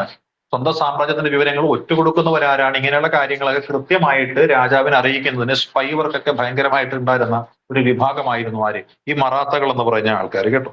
ഇവർക്ക് പ്രാദേശിക ഭരണ സംവിധാനം എല്ലാം നിലവിലുണ്ടായിരുന്നു. മറാത്തകൾക്കും ഉണ്ടായിരുന്നു പ്രാദേശിക ഭരണ സംവിധാനം എന്ന് പറയുന്നത്.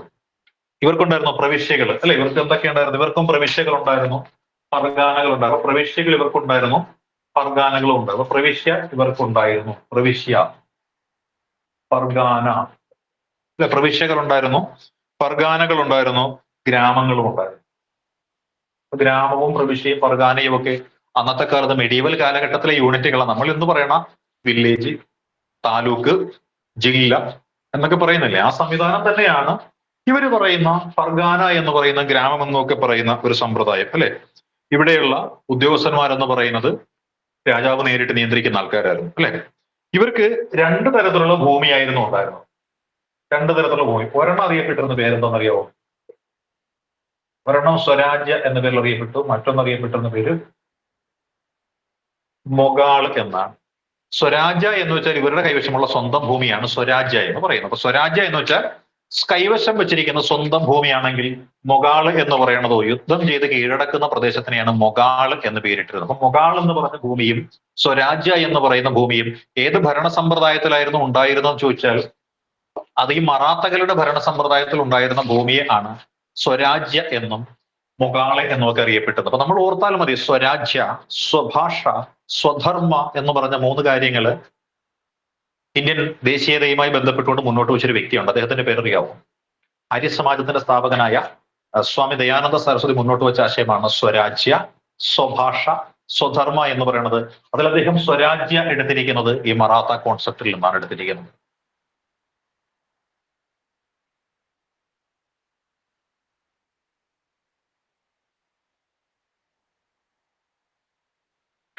ഇവര് നികുതി പിരിക്കുമായിരുന്നു. ഇവര് കീഴടക്കിയ പ്രദേശങ്ങളുണ്ടല്ലോ, മൊഗാള എന്ന് പറഞ്ഞ പ്രദേശം, സ്വന്തം രാജ്യത്തുള്ള ആൾക്കാരിൽ നിന്നും വലിയ നികുതി ഒന്നും പിരിച്ചിട്ടുണ്ടായിരുന്നില്ല. അല്ലാത്ത പ്രദേശങ്ങളിൽ നിന്ന് ഇവര് പിരിച്ചിരുന്ന നികുതി എന്ന് വെച്ചാൽ ഇവര് അറ്റാക്കിന് പോകുന്ന പ്രദേശങ്ങളിൽ നിന്ന് പിരിച്ചിരുന്ന നികുതിയുടെ പേര് ചൗത്ത് എന്നാണ്. മറ്റൊന്ന് സർദേശ് മുഖി.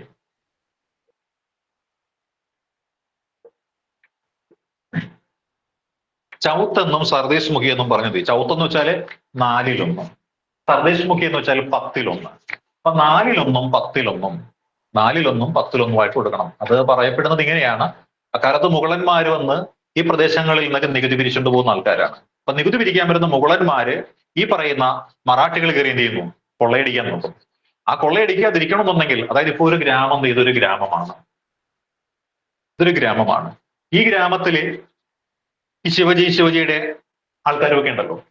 ഇവര് ചെയ്യുന്ന കാര്യം എന്ന് വെച്ചാൽ ഇവിടെയുള്ള ജനങ്ങൾ, നമ്മൾ നേരെ സ്വരാജ്യ എന്നൊക്കെ പറഞ്ഞ മേഖലയായിരിക്കുമല്ലോ, ഇവിടെയുള്ള ജനങ്ങൾക്ക് ഇവർ കൊടുത്തിരുന്നത് ആകെ വിളവിന്റെ 1/4 രാജാവിന് നികുതിയായിട്ട് കൊടുക്കണം എന്ന് പറയും. അതാണ് ചൗത്ത് എന്ന് പറയുന്നത്. ചൗത്ത് 1/4.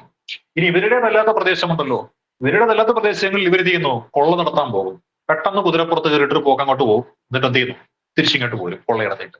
അതുകൊണ്ട് തന്നെ ഈ ശിവജീനെ മൗണ്ടൻ റാറ്റ്, അല്ലെ മലയണ്ണാൻ, അല്ലെ മലയെലി എന്നൊക്കെയുള്ള പേരിലാണ് ഈ ഔറംഗസേബിന്റെ ഒക്കെ ആൾക്കാർ വിശേഷിപ്പിച്ചിരുന്നത്.